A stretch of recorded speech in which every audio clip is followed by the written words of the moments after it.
So?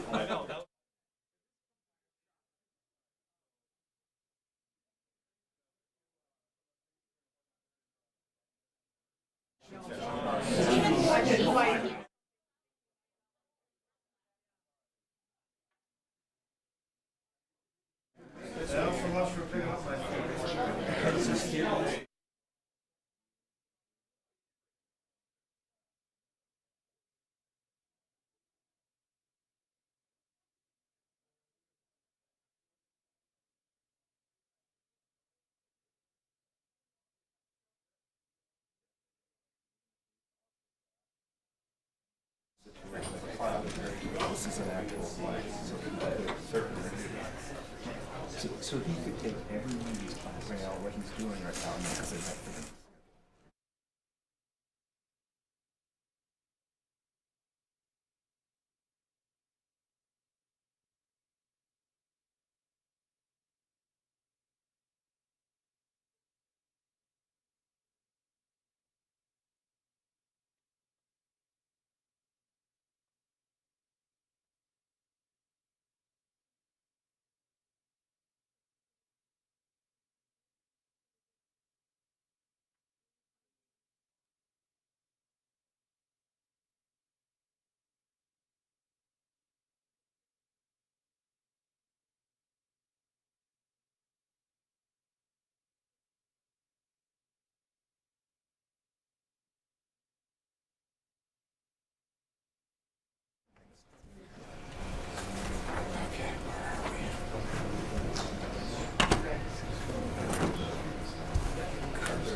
Is there a motion to return to open session? Yes. Jack and Judy. Jack and Judy second. I thought that. They did two of them. Oh, they did two of them. Yeah, right Thank back you. to back. Yes. Okay. Is there anybody going to make a comment?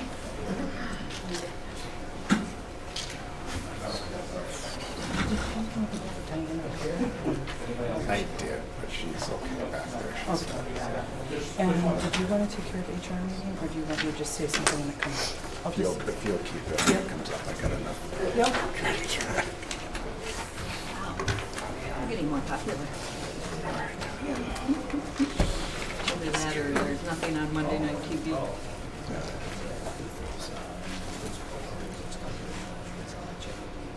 I got it. You're good. You're good. No worries. It's good. Thank you.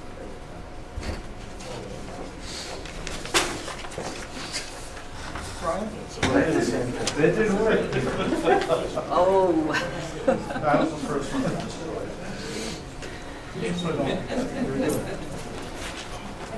Safety tape unsuccessful. Scotch tape. Watch your feet. Yeah, right, maybe you'll That's good.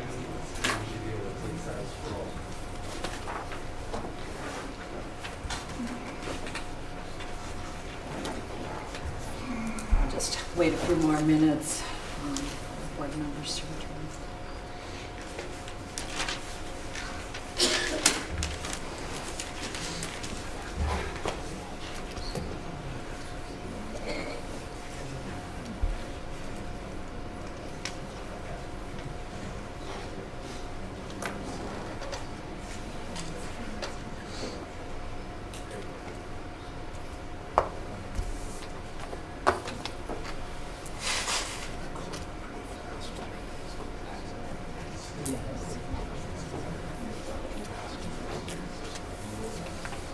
These are all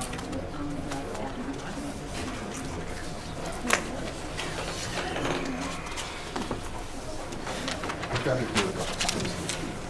I go down to performance once a month. I do 4 a year. 4? How many are you up to right now? This year, none.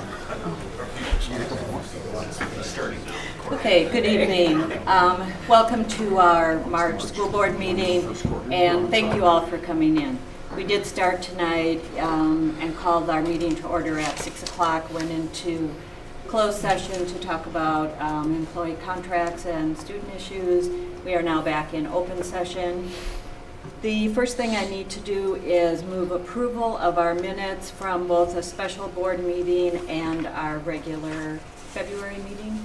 So move. Second. Any discussion on any of those minutes? All in favor? Aye. Thank you. Move approval of the agenda. Any changes? The only changes are, no changes. We'll address some of the things within the consent agenda when we get there. Okay. Move approval of the agenda as submitted. Second. All in favor? Aye. Thank you.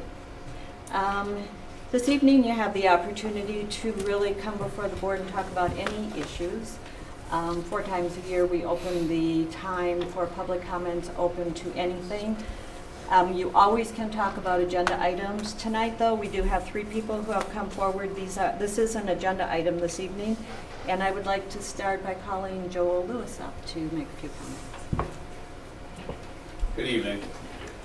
The reason why I'm here today is just to show support in terms of the ad hoc committee that you guys are going to be voting on. Obviously, you know that I'm running for school board, and equity and inclusion is one of the things that is really dear to me and important, especially for our community.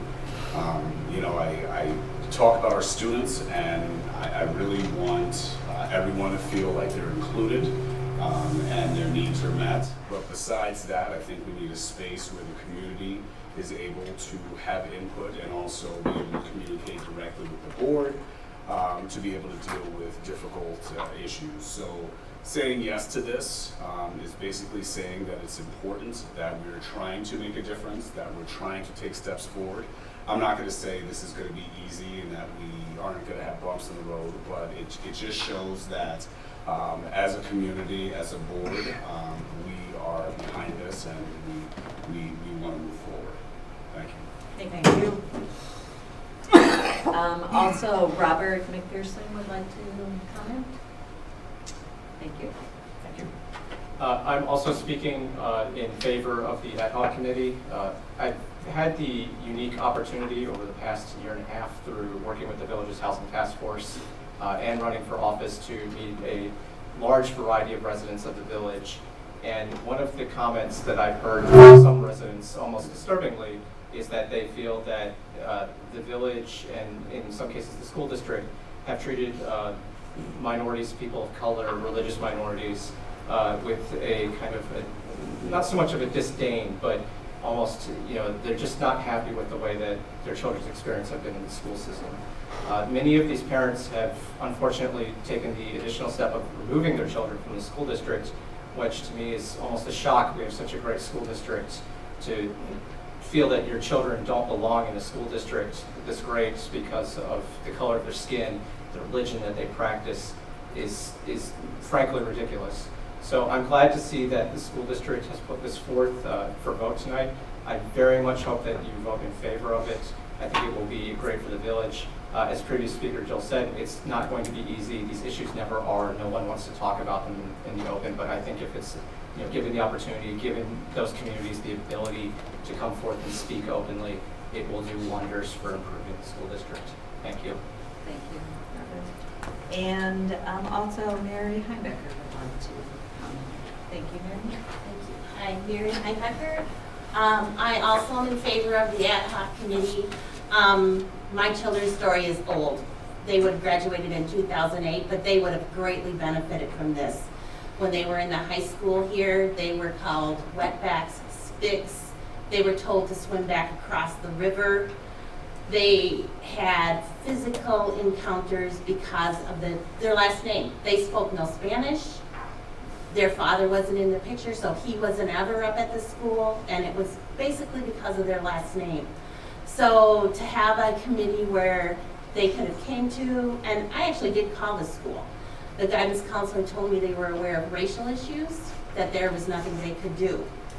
The principal told me when I finally pulled my youngest out after he'd had anxiety attacks and he started fighting, that he wished that I wouldn't, but he understood that because they wanted more diversity, but he understood that I didn't want it on the backs of my children. seriously.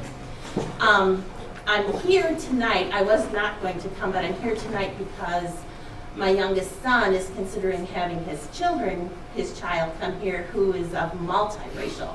So it greatly concerns me that some of this stuff still goes on, and I would greatly encourage you to have this committee started.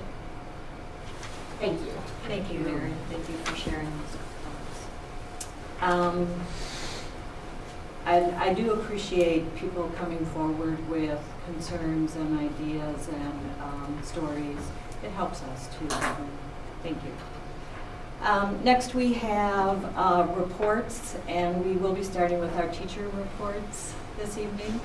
We're going to save the best. No, we're bringing forward the best. We're mixing it up. I was just joking in the lobby about how we always bug you guys about having new active students, and then we get to be first, and Kyle's not even here to lead the show. So we'll have you first next month too. That's great. So I would like to start by thanking Joan and Joel and Brian for attending the WTA School Board Candidate Forum that we hosted last week. I thought it was provided a lot of really thoughtful responses, and we'll be posting that onto our Facebook page once we do some kind of work on the front end to make sure we can get the questions posted as well. That was open to all staff, so hopefully next time we'll have some better attendance. A couple of things that I think I've already mentioned but are still in the works. We have our scholarship for an aspiring teacher. We've had a couple of submissions for that. We also have our Friend of Education. We're looking for submissions for that award as well. Let's see, we have during this past PD session, Gina and I led a session on exploring our identity wheels, which kind of it started off mirroring the keynote speaker, so we did some quick shuffling, and I thought it was a good follow-up to that. We've gotten some pretty good response and feedback from those who attended the session. It was basically about exploring the different identities that make up each individual, and then also understanding that our students come to us with multiple different identities that we need to kind of dig deeper and get to know students on multiple levels. And we also have our Green Card Voices book study coming up, hopefully in the near future. And finally, on behalf of the WTA, I would like to thank the board for considering the ad hoc committee. It does mirror both the district's commitment toward diversity and inclusion and equity, and then also the WTA's. We want to make sure that every student that walks through our doors feels welcome, and that extends to parents and families as well. So thank you for considering. Thank you very much, Ashley. Now to our student reports, and I see Anna. Is Sean here? Sean, unfortunately, is not Just the here. girls are making it I know, tonight. he's sick right now. I just found out. Bummer. I know, it's flu season, unfortunately, but I have some notes, just gonna pull them up.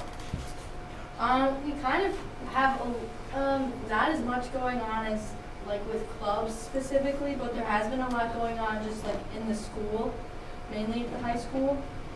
Obviously spring break is starting this week. We have Friday off, which is really exciting. Everybody's trying to get their tests over with and just everything turned in so they can enjoy the spring break. And juniors had their ACT last week, so a lot of stress is relieved from their shoulders after that. And tonight, I don't know if there's any other night, but parent-teacher conferences are being held at the high school, and I think they're like held throughout the district, but I can't recall. And of course, spring sports are beginning. I just came from track practice, so I apologize for my state of tired. I couldn't rush home and change. But with winter sports, boys basketball won their sectional finals, so they're moving on. And I can't remember. I think regional. Regionals, I think they're going. yes. And that's awesome. But unfortunately, the girls basketball team, they had an amazing season, and they had an amazing wrap up. And since Sean isn't here, I will be telling this on his behalf. He has the countdown, 1 month left until graduation for the seniors. Well, not exactly a month, just like total school days. So they're all pretty excited for that. They're really happy about that. And more focused on what's been going on in the school, specifically this week and most of the month. WNC is hosting a youth sports equipment drive. So there are going to be like baskets in each homeroom, so they can students can put their old athletic equipment in these baskets, and they will be donated to those who need it. And there's another thing which I thought was amazing, which Waunakee schools are conducting their first electronics recycling drive this week. And they're going to be collecting old like MP3 players or iPods or laptops, and they're going to be recycling them to a specific organization. And Physics 1 and 2 students recently had the Rube Goldberg, which went on last week, and they did amazing. I couldn't get my hands on what awards they got, but they did get quite a few awards for that, which is amazing. And there's one more thing that I am speaking behalf on ECO, which is another club I'm in, which stands for Environmentally Compassionate Organization. I was selected on behalf to be a part of the Dane County Youth Environmental Committee, and we are coming together and just like focusing on that. And that's basically it about what's been going on this month. Not too much action with clubs specifically, but the school has been pretty busy with activities. So thank you all so much. And for the public, if somebody has something they want to turn in, like an electronic, where yes. would they do that? They may want to talk to the office about that first, but I'm pretty sure the homerooms will also be collecting those. Okay. And there's probably a big basket right by the office which you can put those in. And yeah, it shouldn't be that much of an issue. I think it's actually a program being run by the Eco Club at the middle school. Right. And there's baskets in all of our offices. So in our lounge here, we have one. You can put your absolutely. If you have cell phones, MP3s, all that stuff that we collect. There's some pretty interesting phones in our baskets. Yeah. Oh, and there's also one more thing I forgot to talk about. I don't know if you guys know this, but they emailed us last week. UW is like making a movie at the high school, or like part of it, so they're like getting audio like during passing times. So they're filming it over spring break, and they're asking for extras, which I thought was amazing. Like that's really cool, and it's an honor to have that at our school. And yeah, that's a program with the district. The UW, one of the drama groups was looking for a high school to host it. So we had spring break, and they worked through Brian Borowski and me. We reviewed their script, and they're going to have it's about a student and their experience at a high school, and then it's also including some of our students who volunteered to be part of it. Going back to ECO, can you bring monitors, TVs? Not of that size. No, this was supposed to be, I think, more of the cell phone type size. Smaller products. Yeah, smaller ones. Yeah. Just for clarification. Yes, thank you. That's a very good point. Yeah, this was mainly those smaller handheld devices. Thank you, so Anna. much. Awesome. Thanks, Have Anna. a good night. See you next month. Yes. Thank you. Next, is there any board members that attended any events, meetings, trainings, school events that they'd like to share? I was able to have the privilege to get to attend the professional development along with Joan and Judy on February 28th on Friday, and listen to the keynote speaker, Lisa Goodenough, who spoke on diversity, and I thought her presentation was extremely engaging, eye-opening, and I loved how she started it with, if I haven't made you uncomfortable in my presentation, I haven't done my job. And there definitely were some uncomfortable moments, but it was a really good time of self-reflection, and I think an awesome challenge and opportunity for all of our staff. I was glad I could be there. Absolutely. Any other board members want to share? Thank you.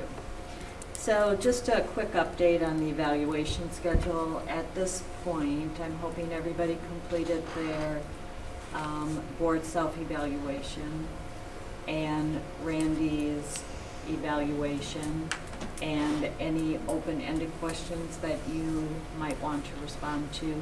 Tonight, Randy's going to focus on the priorities that we set in fall so that we can have that last evaluation done. Because early in April, we need to set a date to review those evaluations. So later in the evening, we can set those. So if you're up to date on the evaluations, you have just one left, and we should be able to do that after Randy presents. All right, thanks, Joan. Thank you. Okay, I'm going to go relatively quickly. We put together these priorities this summer at our retreat. It's where they started to really resonate through, and then they were finalized, I think, November or December. So we had looked at these as, in many cases, multi-year objectives or things to put some priority to. And they really just kind of hit some of the bigger, larger bodies of work that are going on right now. Obviously, priority one is around referendum. We've spent quite a bit of time really looking at all the different componentries that go with it. During our time, we had identified some performance indicators.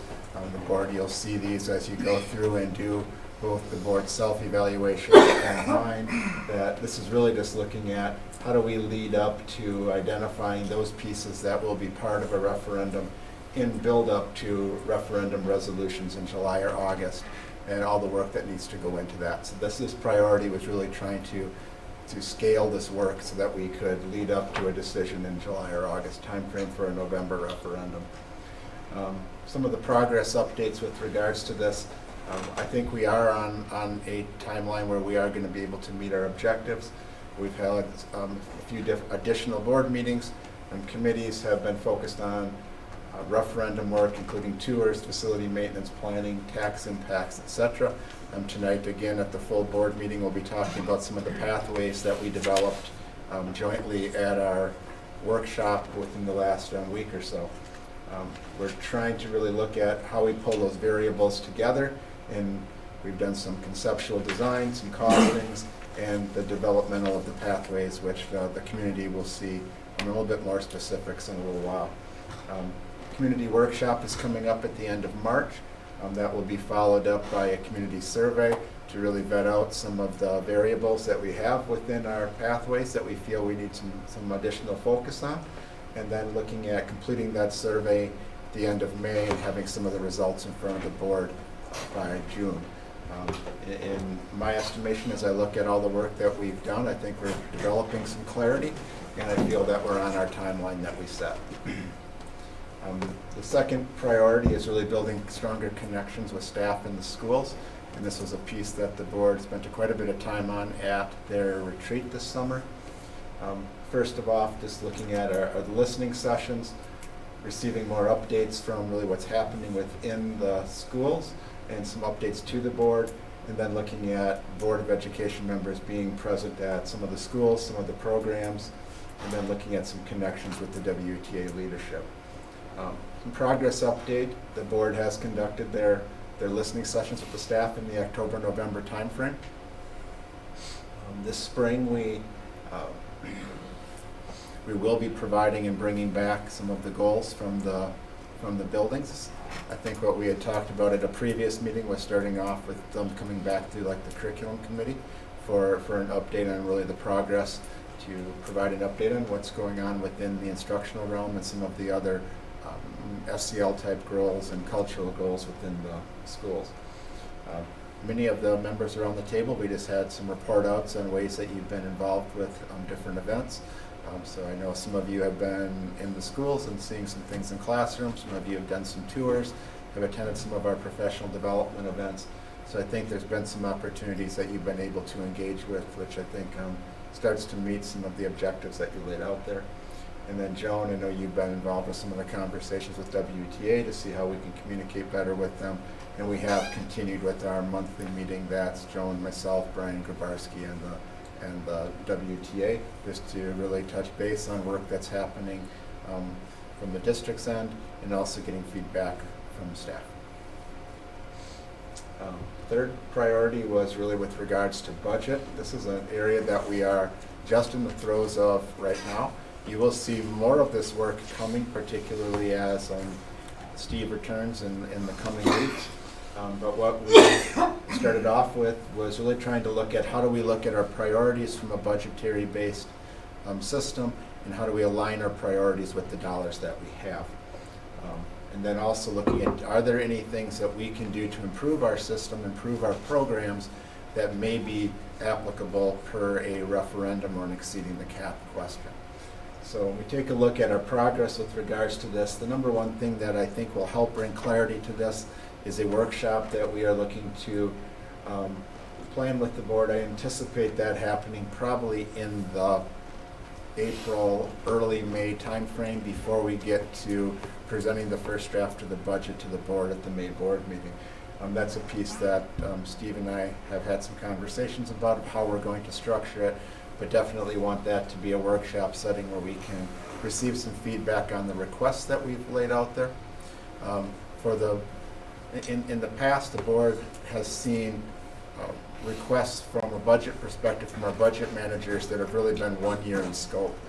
This year I asked our administrators to put forth a multi-year vision of where they see some of their programs needing to go. I think that'll be helpful for you to be able to connect some of our priorities with our strategic plan, and then for us to start to think about how do we fund those items moving forward. When I look at just the early drafts of the 2021 budget, it's going to be relatively tight. We have so obviously we're a growing district, so that gives us some latitude, but I think many of our priorities will be addressing just the growth of our students, the staff that we need with regards to addressing that growth to keep our class sizes manageable, and then looking at compensation and benefits for our returning staff. So I think it does really, as we look at our workshop coming forward, as we want to move programmatic pieces forward, I think it's something that we need to have a conversation of how do we find the revenue sources to do that. Very similarly to how we've talked about how we find those for other primary services like facilities, technology, etc. Diane Pertzborn has started to pull together some of the high-level revenues, and we're starting to look at some of our expenses over the next few weeks. When Steve returns, we'll be able to at least have a start on that, and then we'll look at really more granular look at putting together that first draft of the budget, so that when we present it to the board in May, we can give you a pretty good blush of really what we're anticipating. Steve and I have always been committed to bring forth a balanced budget at that time, so that will be our goal as well. 4 is policy revisions. Mike has been very patient as we've worked through this process. What we had set forth as our objective this year to try to make it manageable was to review the 100 series, the 200 series, and then any of those that just have had some changes with regards to some of our statutory requirements or practices. I've been meeting with Dan Mallon throughout the school year. Dan is an attorney with the School Boards Association. He and I have reviewed the 100s, the 200s, and some of the policies in the other series that need some tweaking or at least some modification with regards to some of the statutory language. Policy Committee has seen and reviewed all of the 100 series, and I believe Rebecca has sent that out to the full board for you to start looking through all of that. That will be in board book for the April board meeting for the first reading. But that's a large body of work to really kind of work through all of those policies. It's been a process of adopting current policies, adopting some model policies that we've had from the School Board Association, and some blending, and also removing some policies that we haven't felt have been needed. The next piece that we will work through are the 200 series, which I believe we'll be able to accomplish before the end of the school year. And then the last piece from our priority here is to get to those that have some of the statutory impacts that go into the other series. I think we can accomplish that as we go sometime over the summer. So I think if you look at that July, August timeframe, will probably be where that last bullet point will land. And then employee compensation, this has been a continued goal for the board to take a look at. And I think really this has been a big body of work for Brian as he's walked into the HR director's role. Right now he has really 3 different areas that he's been focusing on specifically. There's 2 committees that are addressing teacher compensation, one of them with regards to our employment guidelines, and just looking at any of those aspects that have some sort of a dollar amount associated with it. So for example, if you were to take over a classroom for a colleague during the day, what's the compensatory worth of that? Some of those haven't been reviewed in many, many years, so we're trying to go through and do a review of those and at least have a process for reviewing those over time so that they don't become stagnant. The other piece is he's done a very deep dive with the committee on the point system to look at affordability, to look at how our process is structured, and then how that can work within the current parameters with which we work. Additionally, the second bullet point, Brian has also been working on our classified staff salary schedule and looking at the costing aspect of expanding that schedule from the midpoint to the higher ranges, and then the costs of associating all of our staff into the appropriate lanes. So if you kind of think of going back to kind of a step and lane piece, a place where everybody would find a location on the schedule. The third part is one that's to come. We first need the schedule developed and place people onto it, and then the next step for the classified staff will be looking at how we can put some processes in place, professional development or other expectations that can give staff an ability to advance through the process. So that's a piece that's to come, but the first 2 bullet points are in process right now. So that's the update on the 5 priorities that we set later this fall, and really where we are sitting. Some of these will certainly continue as we move forward. Policy pieces, we'll have to have a decision at a point as far as what our next step is. Compensation pieces will be an ongoing item, referendums ongoing. The budgetary pieces, I think, will be a place that will continue to have a focus, and then certainly working at how we connect better with our schools. So, any questions I can answer? Thank you, Randy. Will this recap be made available to us as well? Yes, I'll I'll make you a have copy. Rebecca send it to you. That would be awesome. Yes. Along with that last evaluation tool. Yeah. So what that'd I be pulled great. that off of was, those were pulled exactly off of the tool that has the rubric on it. Okay. So those were really a cut and paste with my update. Perfect. So what we'll do is we can send the PowerPoint that I have tonight that aligns up specifically with this. Great. Perfect. So that you can fill it out. And I'll let you know where you all are at with all the different tools. Okay. Perfect. Thank you. And later, we will make we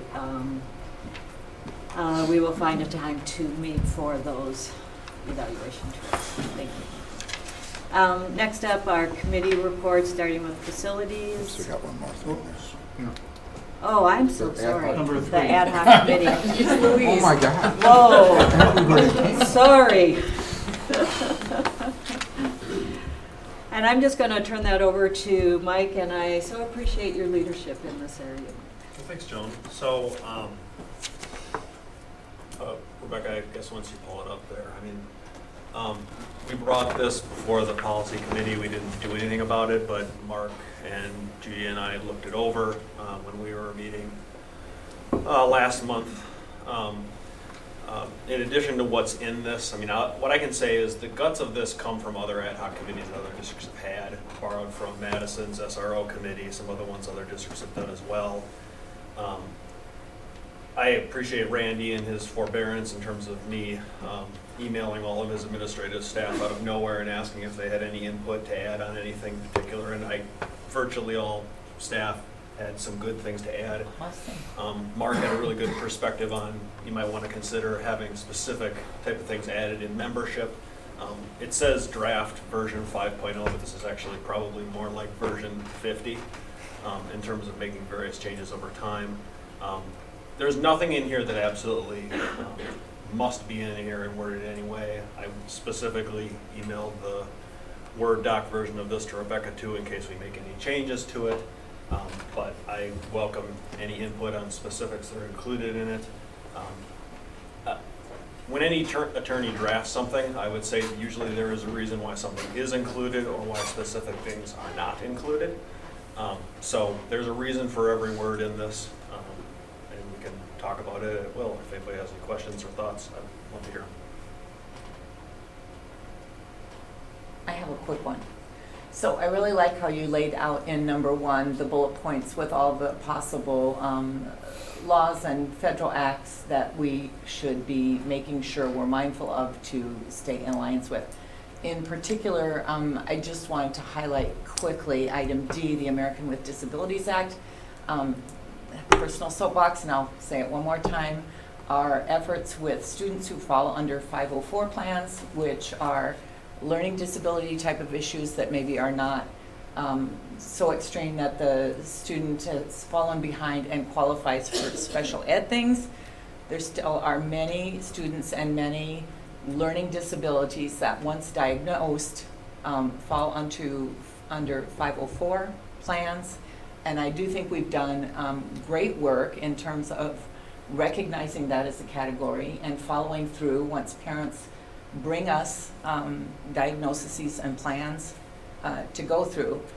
I'm suggesting a possible way we could continue to check this. It struck me from my early years on the board that there were like a really low number of students that were designated with 504s. And you know, we've always had quite the representation with children with special needs that fall under those categories. In my mind, it would make sense to me, we probably have just as many students with a learning disability as we do with extreme special education needs. So I'm suggesting that's one way we can continue to track how we're doing with this is, I would think it would make sense to me that those numbers of students that we have under those different umbrellas would be fairly closely aligned number-wise. It has improved, but that might be a metric worth looking at. That's all. Thank you. Concerns? Feelings about creating this aspect? Before we talk to concerns, I had another look at the membership, and I would offer it might be helpful in some way to increase the administrative involvement to a K-6 rep and a 712 because there are different issues at those levels, and the expertise might be a benefit to the group.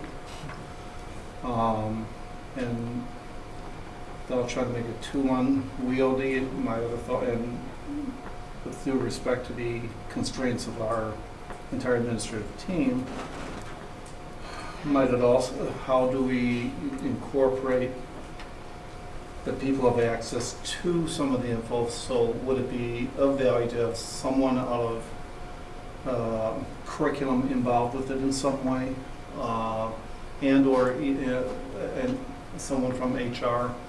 I don't know if it has to be Brian, but to assist with these discussions about those, because some of these are job related, some of them are work condition related, as well as student related with the curriculum. Mm-hmm. And so those are some thoughts I had. I don't know how we answer to those. No, and my thoughts are similar, Mark. I think you need to have someone besides me. Right. You need to have somebody but I think you also don't need to have everybody. So there's Exactly. probably going to be topical areas if we're talking about HR or curriculum, having the appropriate people there during those conversations or that segment of the committee. But I would agree that there needs to be a greater representation of some building representation, and then also some folks who are working kind of in this area more specifically at central office. It's not just myself representing it. And on that, I mean, somewhere around version 20 of this, Randy very diplomatically asked me, well, because at the start, there wasn't any administrative designee on this because it wasn't something I thought of. And Randy very, very diplomatically said, could we have administration involved? And I thought, oh, of course, not a problem. So that's one of those things. That's arbitrary, saying one. I don't think there's any reason to say one. It could be 1, 2, 3. I don't know. But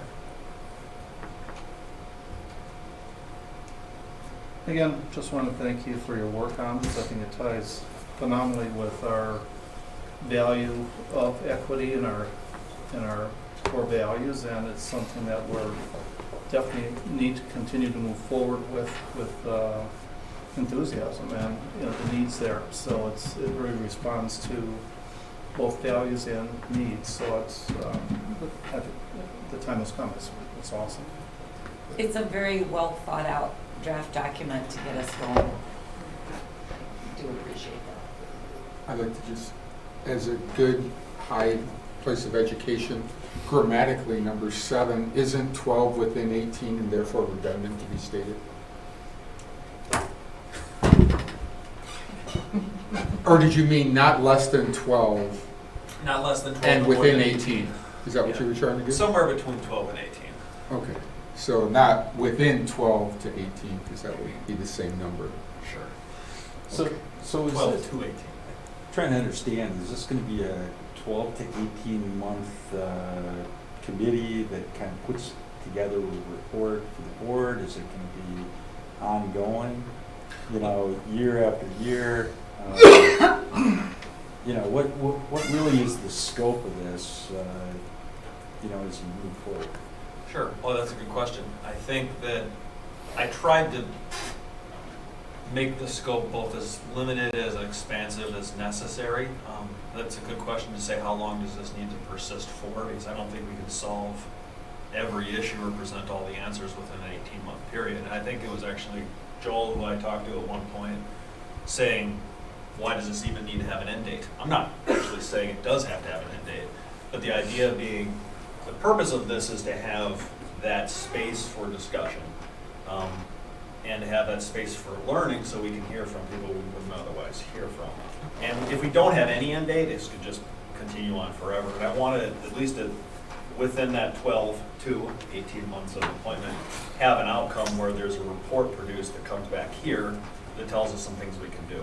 And Yeah, that's I not, don't think 7 is an end date. No. 7 is just a date to say the board gets something for them to work on from the committee. And maybe part of that is coming up with metrics that we can use in an ongoing basis to better check ourselves with these things. right.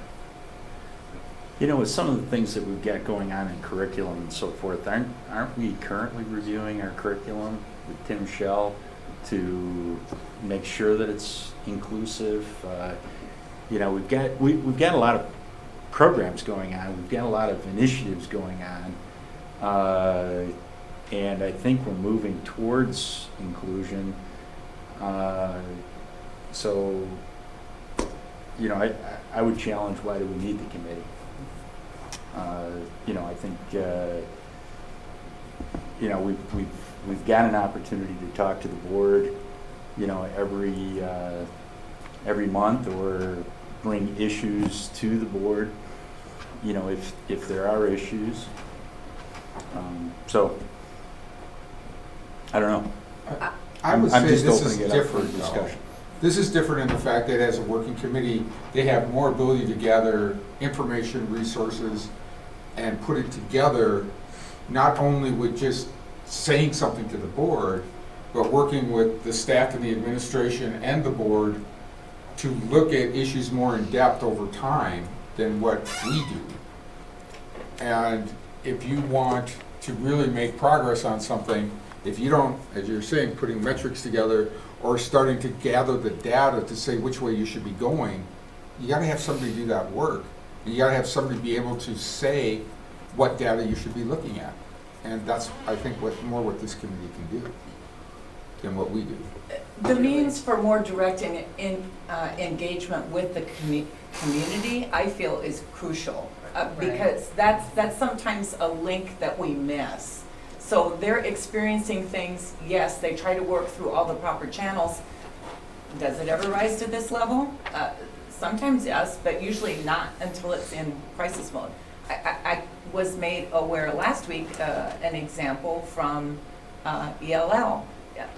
Yes, we have many diverse ELL programs. Yes, we are highly adaptive in how we are changing them on the fly to meet the needs. But how we're teaching that and what the needs are, particularly at the high school, has drastically changed. It's not just a matter of catching people up with language. We're now getting more and more students that have zero general education background that we're trying to catch up at the same time.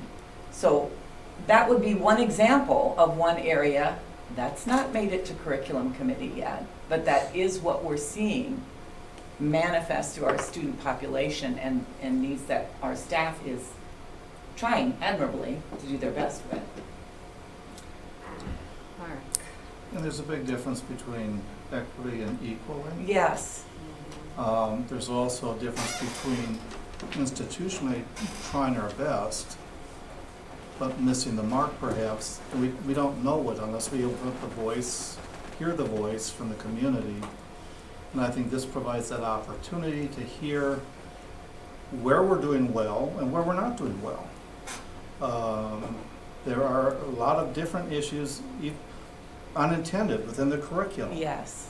That is great curriculum, but there are some unintended things left out. And so, to me, this is a great opportunity to open our ears, open the windows, and not just look at it from our eyes, but from those of all of our publics who we are trying to serve. And so, I think this is a start. The ad hocness of it, I think, is appropriate because it puts a timeline to, here's a report as best we can at this point. Quite frankly, I think if we're doing our job, we will have an equity committee that will then be organized and developed as part of our system to continue that work over time. But I think this gives the fresh eyes, gives us a chance to see what our constituents, what our students, all the different people involved are thinking, and then we can go forward with it.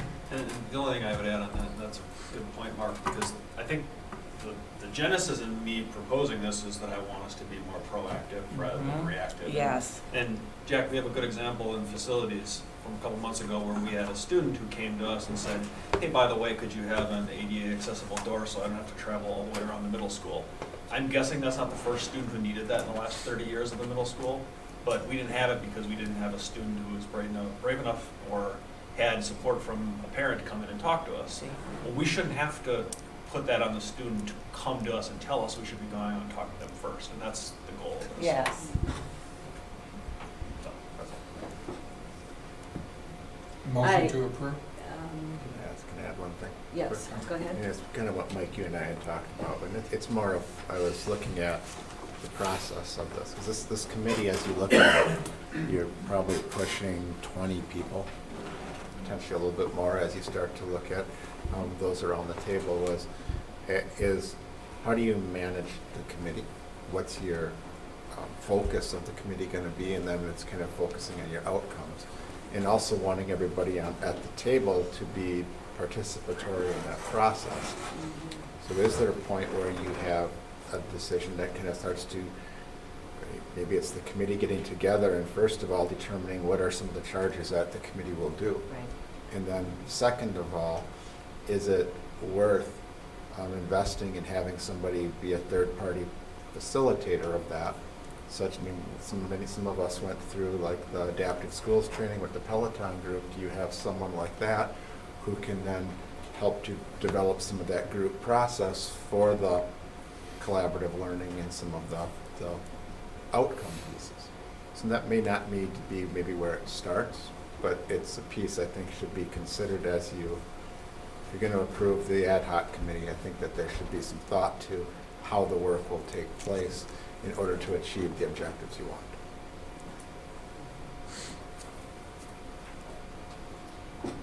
I agree with that. I think we have to have some type of vision on where this is going to go, because we can sit here and talk equity, equality, all of that kind of stuff, those are big terms.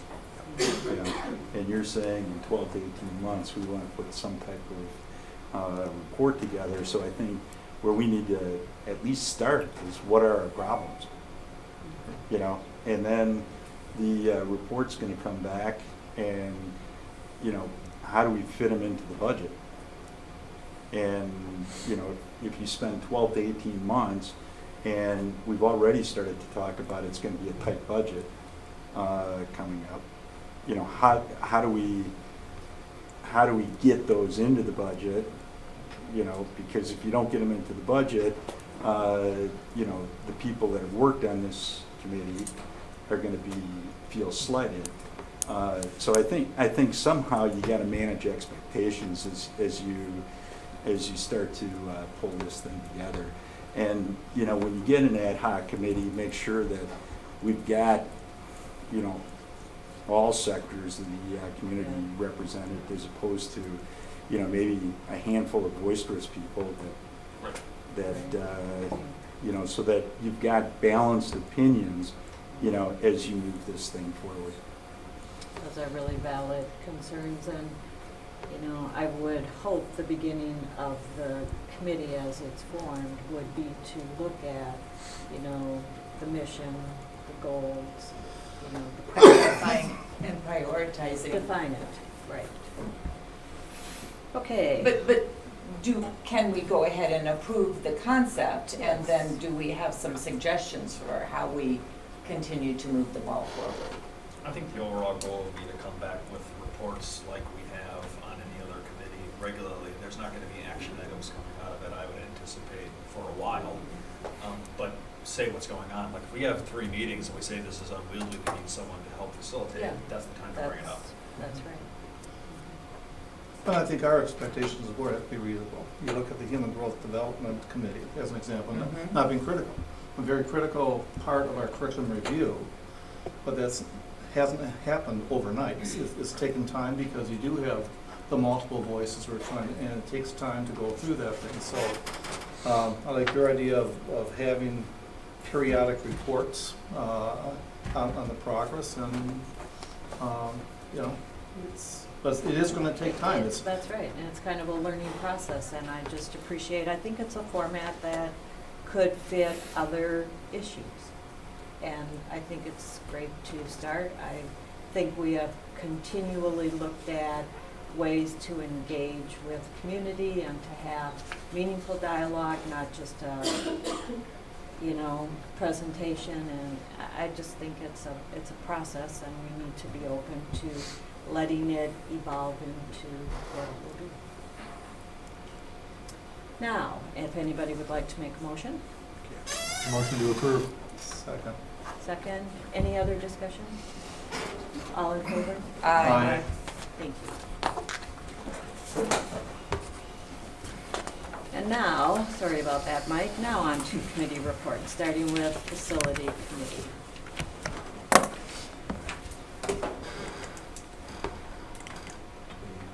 You want me to take that, or do you want to take that, Dave?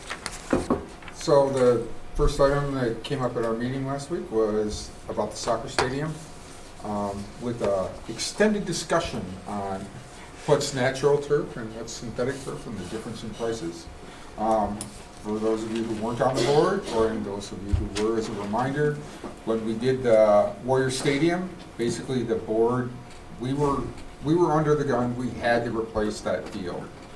There was a lot of structural collapse around it and stuff, and the soccer field, as we've seen in the report over the past couple months, has got severe issues now too. So we're going to have to do something.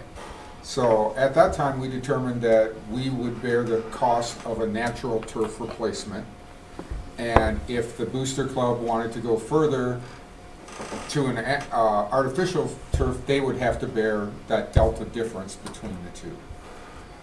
So we were looking at it, and if you go back to the facilities meeting, you can see more of a breakdown of everything. But here you have a summary between the two of the natural turf of what that total cost would be. At our facility meeting, the big discussion was how much the engineering costs were for both. So it looks like they divided that up more now. So we have a more apples to apples comparison. of what that synthetic versus natural field costs are. So the natural field costs, once you put in everything, if we just did it with the board and just did straight natural turf, we'd be at roughly $641,000.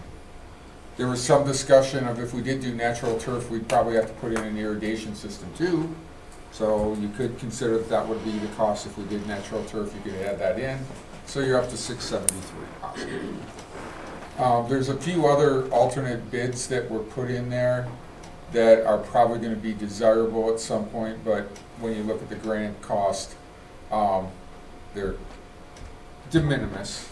And you're gonna do it whether you do natural or artificial, so really it doesn't subtract anything from the cost of the artificial, which is mainly a sidewalk in order to get between the different fields, which has been problematic.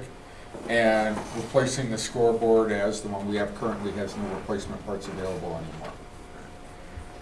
So when you go to that, you're seeing basically about a $673,000 cost for a natural field. And when you go down to the artificial field, you're seeing 1.247. Go to the AstroTurf one, please. That's where she is, the She's on synthetic Sprint turf. turf. So that's, oh, the AstroTurf one, yeah. So that's 1.260 total. So it's pretty close to 50-50, a hair under, as to the total cost of doing all that. Now, there are some considerations for various optional alternates in the artificial field, but obviously the booster club, if they decide to go artificial, I guess in my mind, they get to determine that, as to which of those they want. I believe we did put the shock pad on Warrior Stadium, but it is not in this one for soccer. It's not in this one? No. So It's an alternate, but I think that the impact of the players to the ground was considered significantly less? Correct, and playability on the soccer is different with and without it. Yeah, so we're not doing rugby style? Correct. Okay. Yeah. So there's a difference then between the shock pad and the turf alternative infill? It's not you do one or the other, that's entirely. It's an add-on.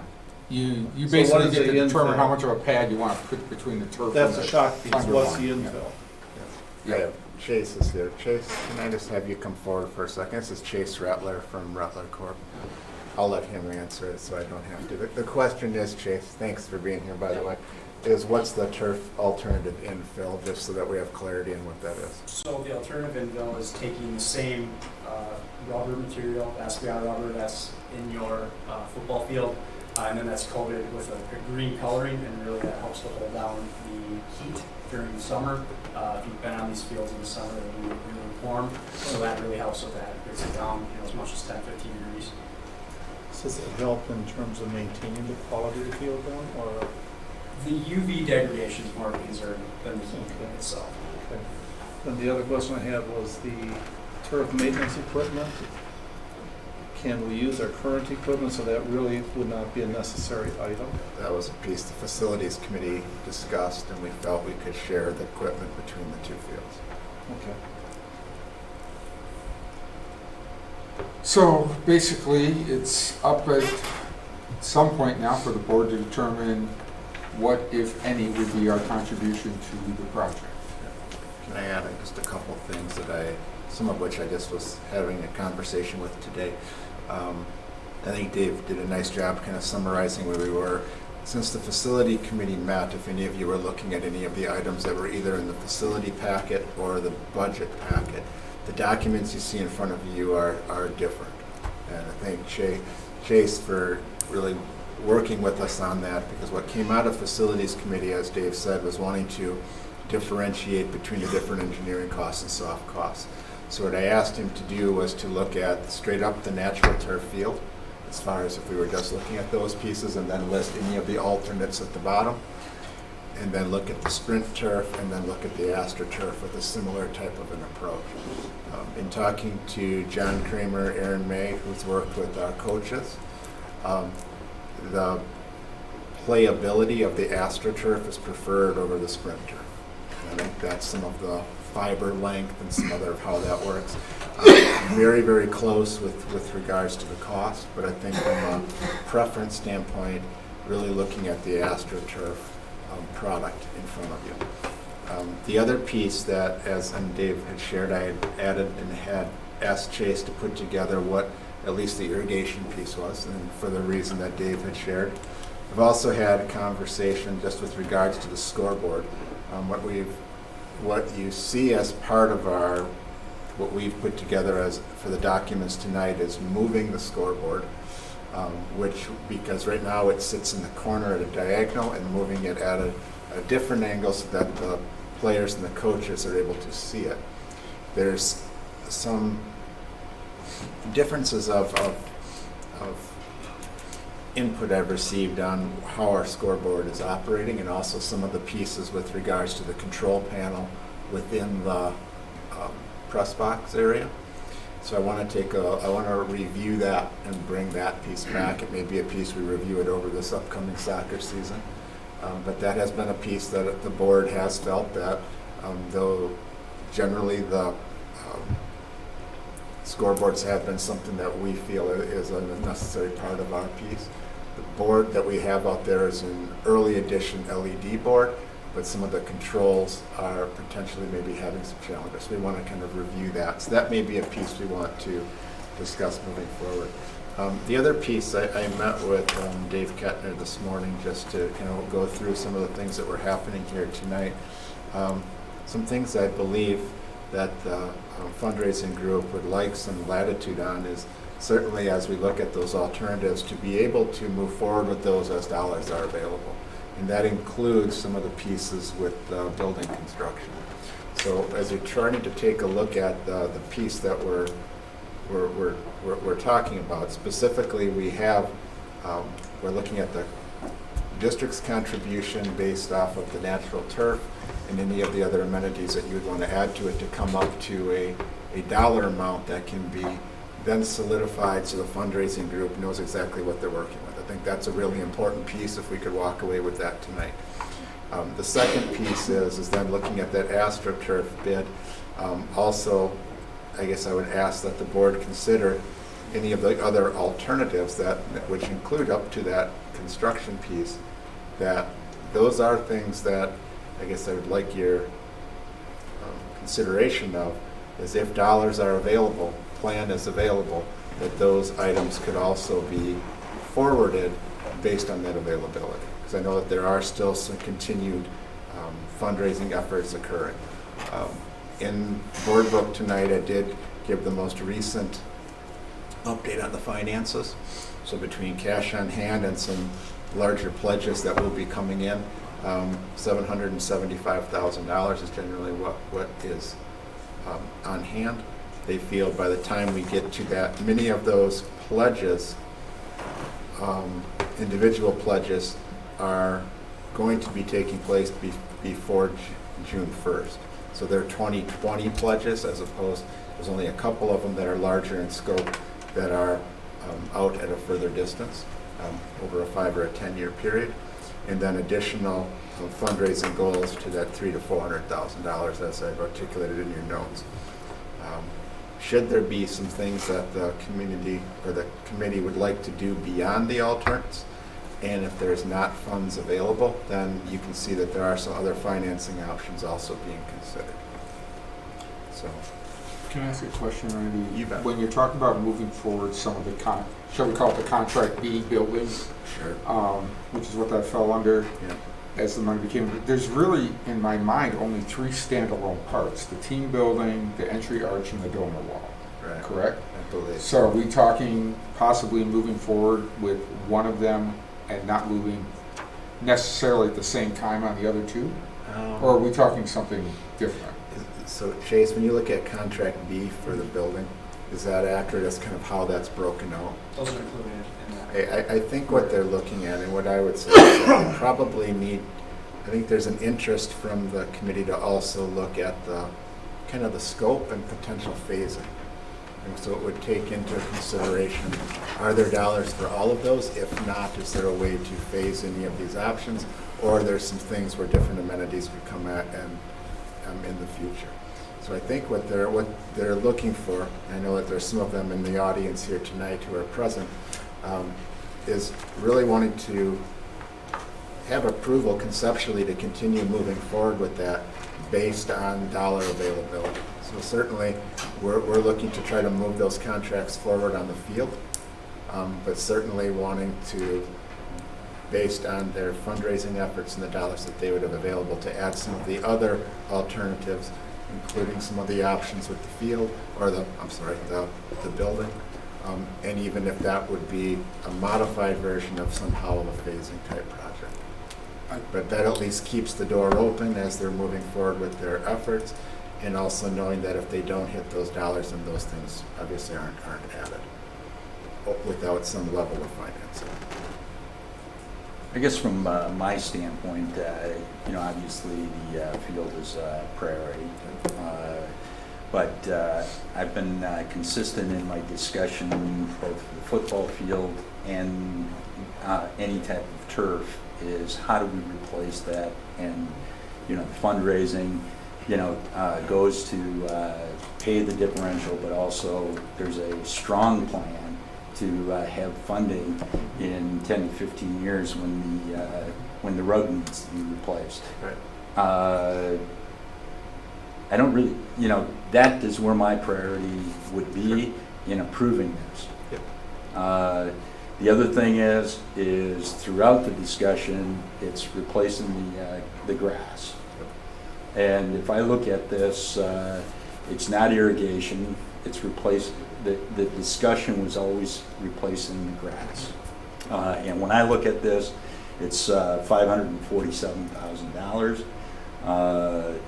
And, we can throw some engineering in there. We've got some documentation from Kittner that said the fundraising campaign was going to pay, and this goes back to July, for the engineering.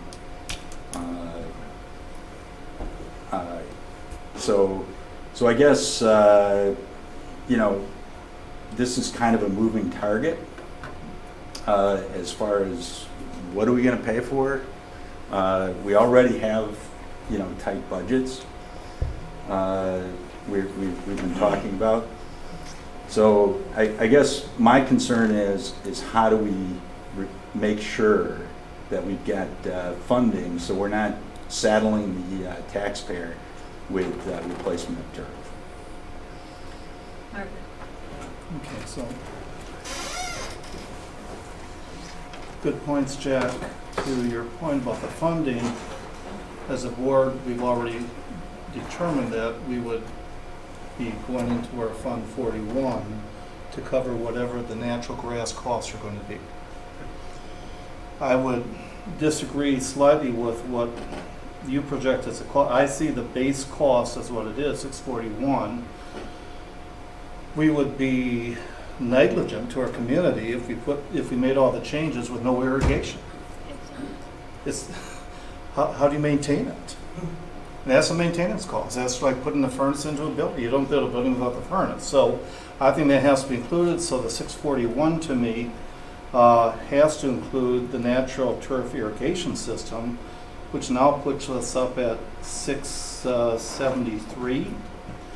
We're going to move a scoreboard that's no longer has parts. That to me would be another piece that we have to add on. And in lieu of potentially putting a building in, I would say the sidewalk is part of our landscaping. And so if you add all that together, we're pretty close to a $700,000 commitment that I suggest is worth making. That's not even 50% of the total cost if you put the AstroTurf on. When we first started talking about this, we knew it could be as high as 800 possibly. So the money is in Fund 41. I think about 700,000 would cover what I would consider district maintenance costs for a field. Really? So, two things. Correct me if I'm wrong, did we not make a commitment that part of our gate receipts are going to a fund to replace the turf for Warriors? That would be a decision that we could make. That's similar, if you look at some of the... But for Warrior Stadium, Oh, is yeah. that what we did? That's what Okay, we we do have to realize that's a lot larger date receipts It than is. you're gonna get from all the It is. soccer games combined. And secondly, I kind of hear what Jack is saying in terms of the base number. If that's the base number of our commitment, yes, if we actually went with grass, we would put in the irrigation. But face it, it's not likely to go to grass, so if we're coming up with a number for what our commitment is, I disagree that the cost of irrigation should be thrown into that. So I'm more comfortable keeping the number closer to 600,000, less if possible, for our commitment as being realistic in terms of equity with what we did with Warrior Stadium. With Warrior Stadium, just for clarity, we did, so the engineering costs were a piece that the district covered under Warrior Stadium. Little different project because there was a lot of intersectionality between those lights, the track, and the field. So little different piece, but we did pick up the cost of the engineering costs through that as part of our part towards that project. I guess if we go back to Warrior Stadium, one of the things that we talked about is we could play all of our games at Warrior Stadium. And What do you mean? we can play soccer, we can play, you know, all of those games can be played on that particular field. But, you know, it didn't happen, and we're here. To your point on irrigation, we already irrigate the fields. We have sprinkler systems that We have the water gun that runs. we have the water gun. So would we do that if we put it in? I'm not sure, but you know that would be based on fund availability at the time you put it in. I have to agree more with Mark. I feel irrigation is part of the cost. I think that when we looked at Warrior Stadium, as I remember, that was an irrigated grass field that we were willing to pay for. And I just feel it's equitable to do the same. But the added cost of in-ground irrigation, But that was part of Warrior was that Stadium. part of the metric we used? I think so. It was? Do you know? I know that it was designed, I can't remember contractually how it was included, if it was an alternate or part of the base bid, so to speak. Yeah. I do know it was designed for the project. Can I ask a question in terms of costing? So there is a contingency with whatever plan we go with. That's to cover over cost, right? So if your numbers are as accurate as I hope they are, that would be a margin to deduct from the overall cost Potentially. if aren't unseen complications that increase. Correct. So, for instance, on the natural turf option, there's a 5% contingency at roughly $28,000. And you know, during the facilities committee meeting, we went through possibilities of why we would need that. But So potentially there's a savings there on the total cost that would wash part of the concern off. If you go to the AstroTurf one, just to get, so we can speak to that one specifically. So you have a 5% contingency on 56,000. That's not a dollar amount we pay. That's a dollar amount that you're recommending that you have somewhere in reserves in the event you need it. Correct. But it's considered part of the cost. Part of the total cost. Considered part of the Right, base bid. right. Absolutely, it's part of the base bid, it's part of the piece, but it's not a dollars we're giving to any contractor or anyone or to Rattler.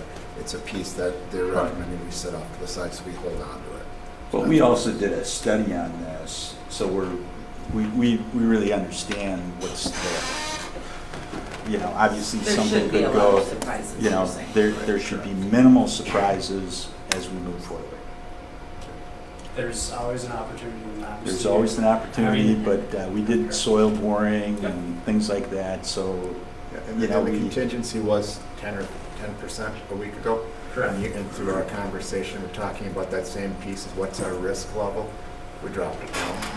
And to be totally upfront. My biggest concern with this project is the soils that you do have out there. Obviously, drainage is a large concern across most of your sites.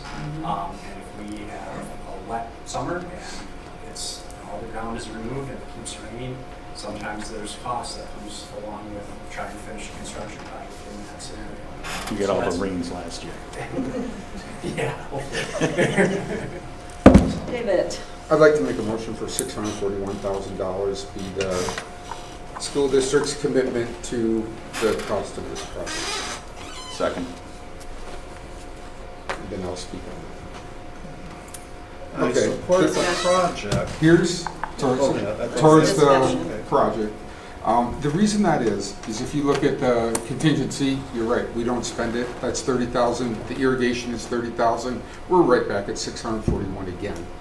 Honestly, if there's cost overruns, guess what's going to happen? They're going to come right back in here, and depending on what the cost overrun is, we're going to decide whether it's a synthetic field cost overrun or if it's something else. We had cost overruns with the track during Warrior Stadium, and guess who ate that cost? The school district did, because it was the track. That was fair. So if we need the 5%, we'll go get the 5% if it's something to do with it.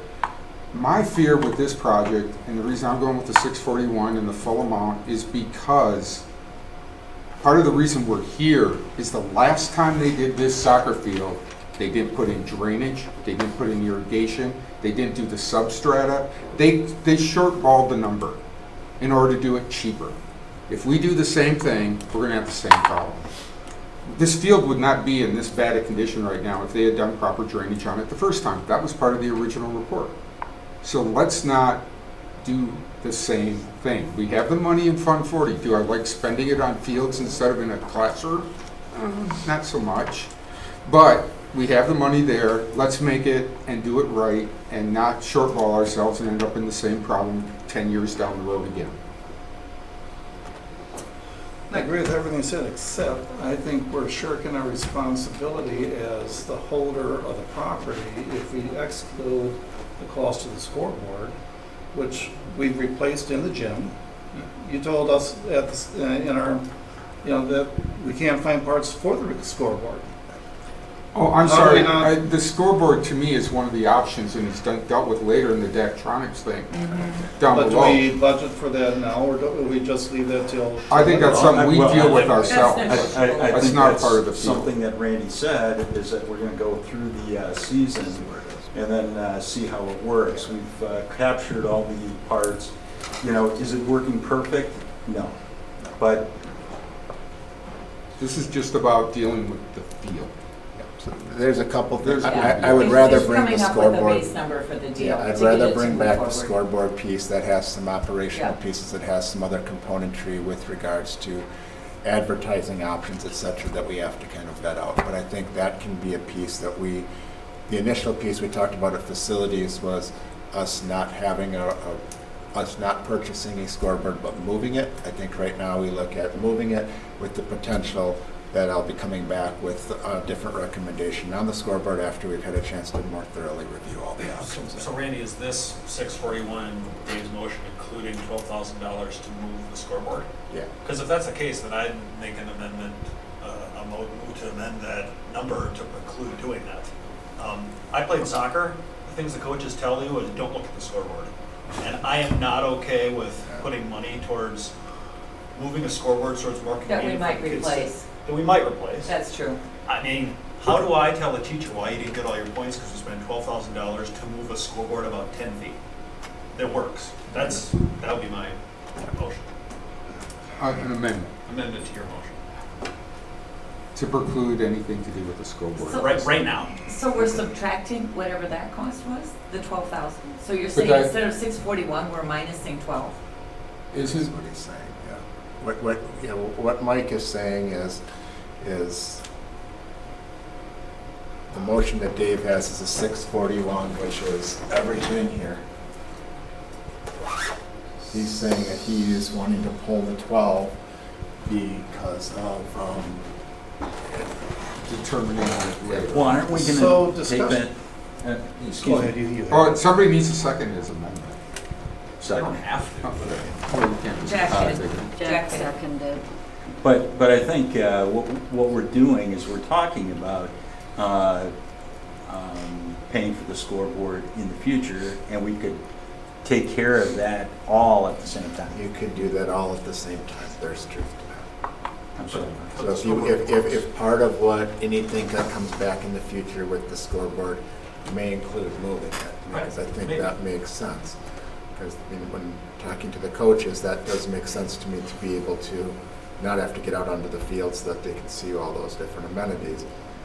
I will be coming back with an update on the scoreboard. There are some things here that I just don't, it's not, there's not enough clarity there to make that recommendation for me tonight. But if that makes sense, what makes more sense to me, and is a good faith thing heading towards the one goal, one committee, instead of taking out the 12,000, add 7,000. If you're going to move it, put in a new one, and you're putting in a new field, you're probably going to have the new house in the box. Why would you stick an old scoreboard up and then replace it for 19,000 later? All we're trying to do is come up with a base number Right. So for our commitment. So to my move forward. suggestion is add the 7,000 that gives you the base number. So it'd be $648,000. So No, do you'd we- be adding 19. No, The because 12 is not you got the part of it. locating costs up there at Same with the 12 12,000. back in.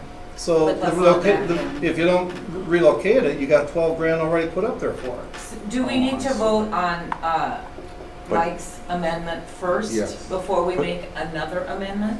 But How does this work? But it's nice to have a discussion before we make an amendment, which we didn't do. But the Yeah. scoreboard is 19, right? The scoreboard is, The, the scoreboard moving is is 19, 12. correct. So Seven 7,000 would more, that's cover how the he was cost. getting at. No, Because it's the 12 is 19,000. already in. But there. he's Yeah. not It's talking already about moving it. He says leave it there and just put up a new one, right? Yeah. Yeah. But then we we- don't solve the problem of the coaches. Yeah, we do, because we Yeah, put because the you're new going one up to in put, the you're not going to put spot. the new one in the old spot. I don't think. But you need to do both. You need to do both. Yeah, You do? when you were looking at the $12,000 is to move, it is really the install cost of a Because you're moving scoreboard. wires. To a new So when location. You're you moving put the up, infrastructure, the so supports. you need to, so the cost of a scoreboard in the new location it. is the 19 plus the 12. Yeah, so you're doing another 20,000. Right, so in order to do that, those are the pieces that go together. So, I mean, I wish I had a little better clarity on some of the scoreboard, I just don't have those for tonight, and I want to have those so that you have a rock solid answer on that. But I do think that there is amenability to where it's located. I think that made sense to me as I kind of heard the different pieces of it. As far as the scoreboard, it's not going to none of this is happening and breaking ground until June, after the current soccer season's over. So we can make a decision on where we fall with that scoreboard at another point. But the 12,000 would be an install number or a movement number. Correct. That was what Chase and I talked about. So are we voting on Mike's amendment first, and then are we voting on the 641? That's the way we have to do it, yeah. Any other discussion? my only point is the scoreboard works fine right now. If it breaks, you've probably got money to replace it relatively quickly. And And then that's we the have to- genesis of talking about that. We have to come back. I'm just saying I'm probably going to vote no on your amendment because I'm comfortable with the 641 number as a base. I really don't want it to go higher. Okay, so I would like to so we're voting on the amendment right now. So this is just what we're willing to contribute to this project would be 641 minus 12,000. That's the amendment. That's the amendment. So, all in favor? Aye. Aye. Opposed? No. Aye. So was that 3 to 4? I think. Do you have, Rebecca, do you have the You want a votes? hands? Yes, I want hands, please. So, all in Okay. favor, raise your hand. Opposed? So now we're going to go back to the original motion, which is to contribute 641 in district funds for the project. Any discussion on that? All in favor? Aye. Opposed? Consistent. So, Chase, I'm just gonna walk through a couple of things while you're still sitting there, because what we've approved now is the dollar amount. Yes. So that's the 641. Now, what we also need to have as a motion at a point is the approval of moving forward with the issuance of the contracts under the AstroTurf piece. So what we've articulated is that the AstroTurf base bid project is $1,260,000, of which our contribution will be the 641. And then the delta to that will be picked up by the fundraising group. So the other motion that we need is to adopt the AstroTurf bid as presented here for the base bid. And I mean, I would recommend that we also allow for amenability dollars contingent on the alternates that are at the bottom, so that we have some latitude to work through those. I would say with the building piece, any modifications or aspects with that should probably come back so you can see what those are. But this is also, if I recall, the bids are good for 60 days. So this is as far as the AstroTurf issuance of the bids and having a motion, that could certainly happen tonight at this time, or it could happen at an April meeting and still meet the timeline set out by the bid process. Is that accurate? So the AstroTurf bid is went through the process of turf procurement directly with several different turf providers. The 60 days is applicable to the project that was bid through bid documents, being contract A, the general site part, so the natural turf part, and also contract B, which is the building part. The turf bids, I'm not familiar with how long those are valid for, but similar, sometime I would recommend, or I would guess between 30 and 60 days. Mark. So it's our job to decide which turf we're going to use? Yeah, I think our recommendation is the AstroTurf product based off of feedback. So that's a recommendation, not a mandate? No, it'd be a recommendation from John and Aaron and the coaches. I think there's a $10,000 delta between the two or something of that nature.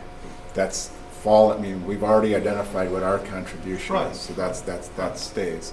So to move to so we're just accepting the recommendation is what you're saying. That's what you're saying. Okay. So what you'd be doing is you'd be putting in motion then us moving forward with this project for summer, so Chase can get the contracts issued. Yep.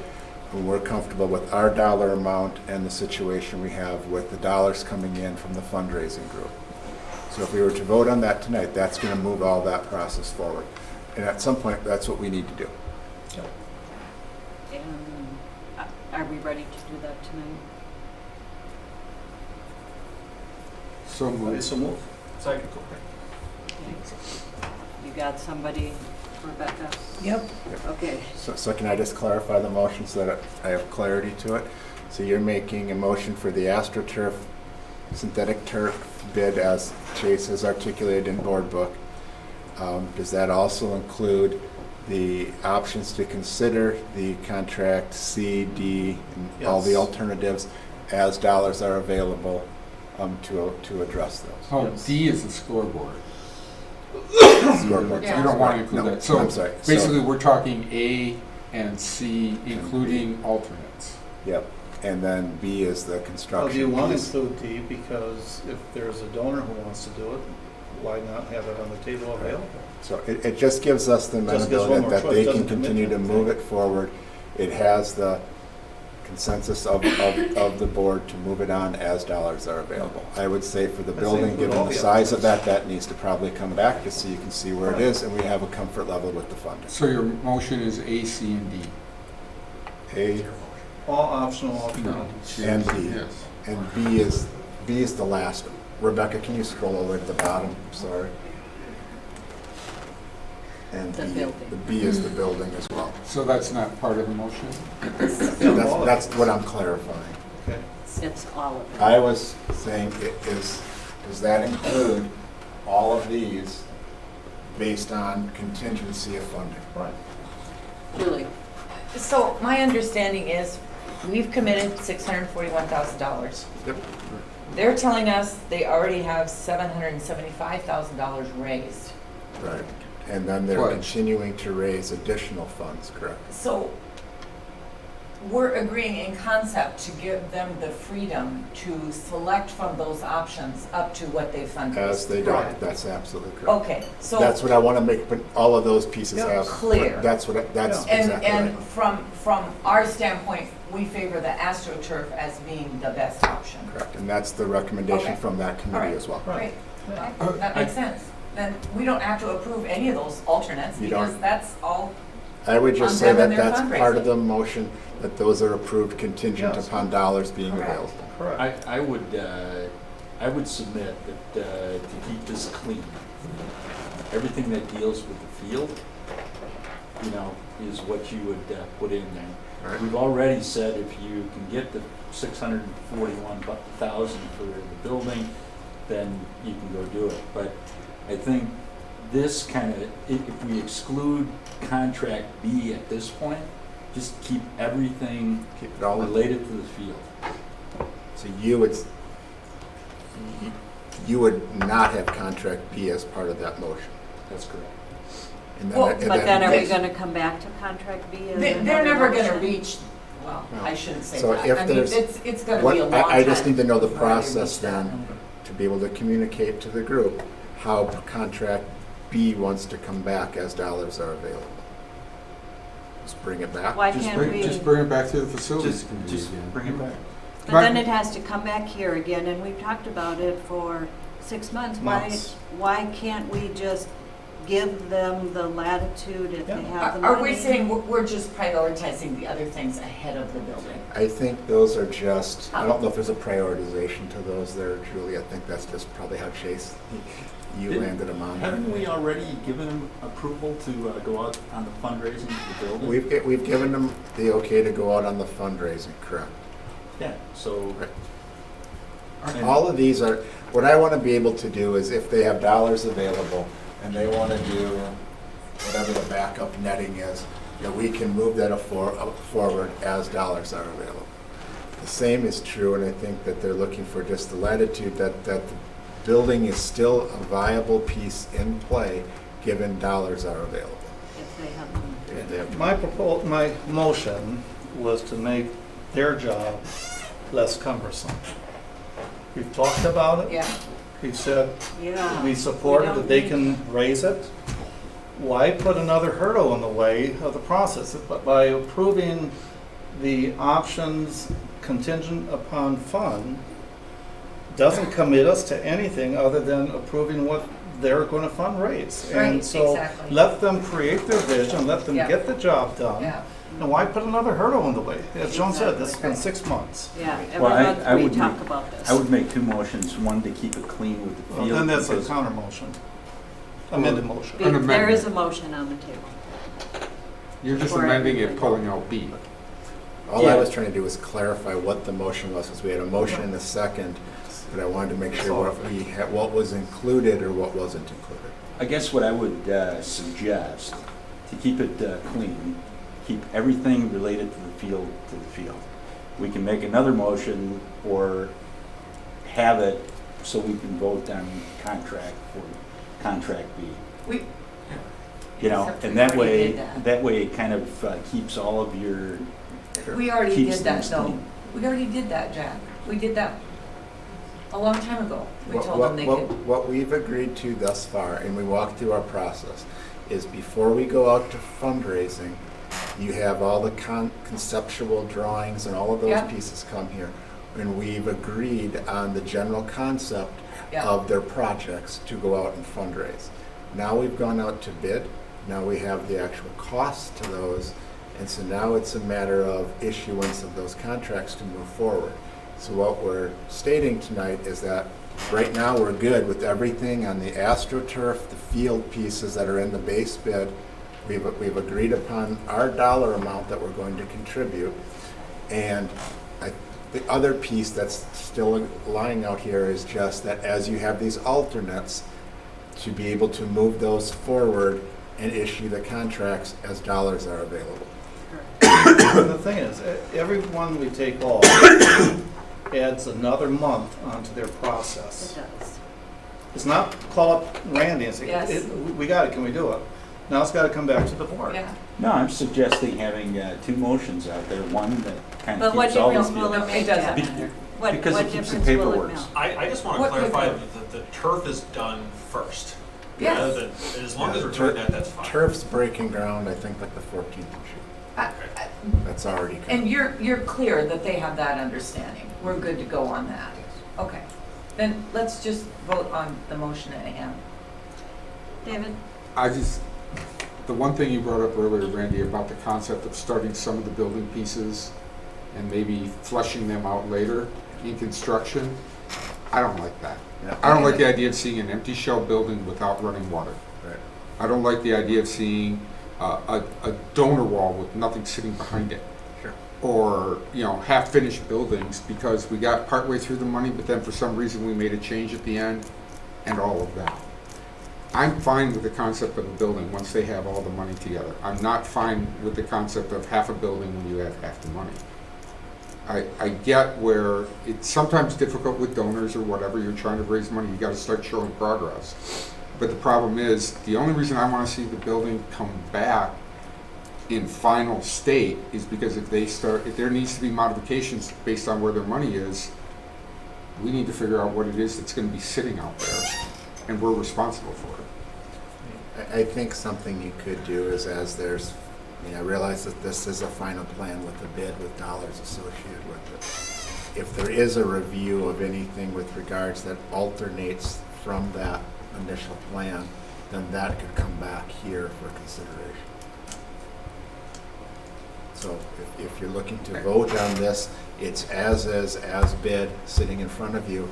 If anything deviates from that, then it has to come back for other consideration. So in other words, all three parts of the building B have to be done. Right. Not If just some one or level two of or whatever. deviation comes off of that from the bid, Yeah. then we can just bring that back here. I'm fine with that. Okay, good clarification. Good clarification. Does that seem fair to everybody? Yep. Okay, so we have a motion on the table for the whole thing, and they can continue to move forward. All in favor? Aye. Opposed? Thank you. Okay. Back to the facility. Rebecca, you got all that? Thank you very much. Still, yeah, we're still on facility maintenance update. So our item 3 was the referendum facility maintenance update. Basically, if you recall, back at our first presentation on the referendum, facilities maintenance cost was around 24 million. And what's been done is we kind of looked at it and discussed that part of that 24 million was year 1, 2, 3, and 4 after the referendum. So that would make sense if we weren't doing an operational referendum to raise the budget of the facilities people in order to pay for year 1, 2, 3, 4 ad infinitum. Because if you're in our operational referendum, there's a serious consideration of raising the maintenance annual budget from the current 500,000 to what we see as the rolling average cost, which is 2 million. So as you see the total proposed to the bottom right there, it's just under $20 million is what has been postponed over the years. That's considered the needed list. Initially it was $25 million, but they scrubbed the list pretty hard, John did, and Vogel, and got it down to 20 million. The original number that you were presented was 24, but that's because it included the next 4 years of maintenance. But if we do the operational referendum, their budget will take care of the next 4 years. So we can take down the original needed money from 24 down to 20. So that's how this new number came about. Is that close? That's close. I think tonight this is really an informational item. In the pathways that you'll see coming forward, I believe we adjusted that from 24 to 20 just based on the conversation that we had at the facilities committee. But generally what Jay and John have done is they've gone through, looked at all the items that were within that $24 million issue and tried to see really where there were some efficiencies, where there were some things that they felt that they could do things differently, and seeing which things needed to be replaced, and made some decisions based on that. So really what you're seeing if you're trying to read this is the list of 10 years. So these are things that are 10 years and beyond. They should have been done 10 years ago. And as they looked at them, the initial cost was 3.5 million, and after they reviewed it, they'd come up with 2.9. And they do a similar type of an experience, the things that are 5 to 10 years overdue, and they changed it all the way to things that are proposed within the next 0 to 5 years. So that's where the consolidation of the dollars came from, which moved it from the 25 to the 19. So really, we're just looking at kind of a marker for where our facilities pieces are. All the pieces within here will still be able to have some flexibility with. So this is really just an informational item, so you can see, as you see our numbers shift to the $20 million item on our pathways, that's where it came from. Let me get, maybe I need a small clarification. So the list within the next 4 years is year 1, 2, 3, and 4 after the referendum? So, John, can you just come forward, please? because then there's, to the right, there's immediate, and then year 1, 2, 3, and 4. Does that add up to about 6? No, it's over 6. 6.4. I think one of the things that they looked at there was doing consolidating projects. Right. So coming off of our spreadsheet, you know, we said you're going to do this, and it's going to cost you X. You're going to change that light, and it's going to cost you Y. But if you put the ceiling and the lights together, you know, everybody's there, or projects together. That's how some of this stuff came reduced. What I'm asking about is what does proposed within next 4 years, are those the years 2021, 2, 3, and 4? Yes. So basically, again, we're back to your budget should take care of that. So that number doesn't need to be in the 19.7. If you increase the revenue cap number. So right, so if we do our operational as we've been looking at roughly, it's possible we can reduce the total proposed by another $6 million. Let me just make sure to verify what we mean. Within the next 4 years, so if we're looking to the left of the spreadsheet, it'll show items, for example, that Past are due. 10 years past due what their proposed life cycle was for that item. Right. So now, if you've had something in service for 10 years and it's showing it's going to expire in 2021, that's year 1. So it could be an 11-year-old item on the columns that you're talking about. Right, but then the list that says proposed within the next 4 years, those are items that are going to expire in the next 4 years. So That's they casting forward. should be subtracted by your maintenance budget for the next 4 years, correct? No, they're new things, they're different things. No. The maintenance budget is for new things. The maintenance budget is to deal with things each year as they happen. So if you have something happening in 2021 and you have a maintenance budget already scheduled of $500,000 for 2021, you should subtract $500,000 from that number, correct? It may be one of the items. Yeah. Okay, so if we do the operational referendum at the number we're looking at, it's very possible that that column would come off the 19.7. It's possible. If we do that. It's something we need to watch as we're doing the two referendums. As we start to get down to that level, that's some of the pieces we'll have to work. Okay, But I think if we do not to exceed 20 million at this point, right, you know, we're in the ballpark. But you're not asking us to vote on something. No, This it's is just informational. Okay, This so is we're just on- informational, so everybody's up to speed with where the maintenance It's up pieces to where are we're going. that the facilities committee has been putting some time to the last few weeks. Okay, perfect, thank you. Moving on to Budget Committee.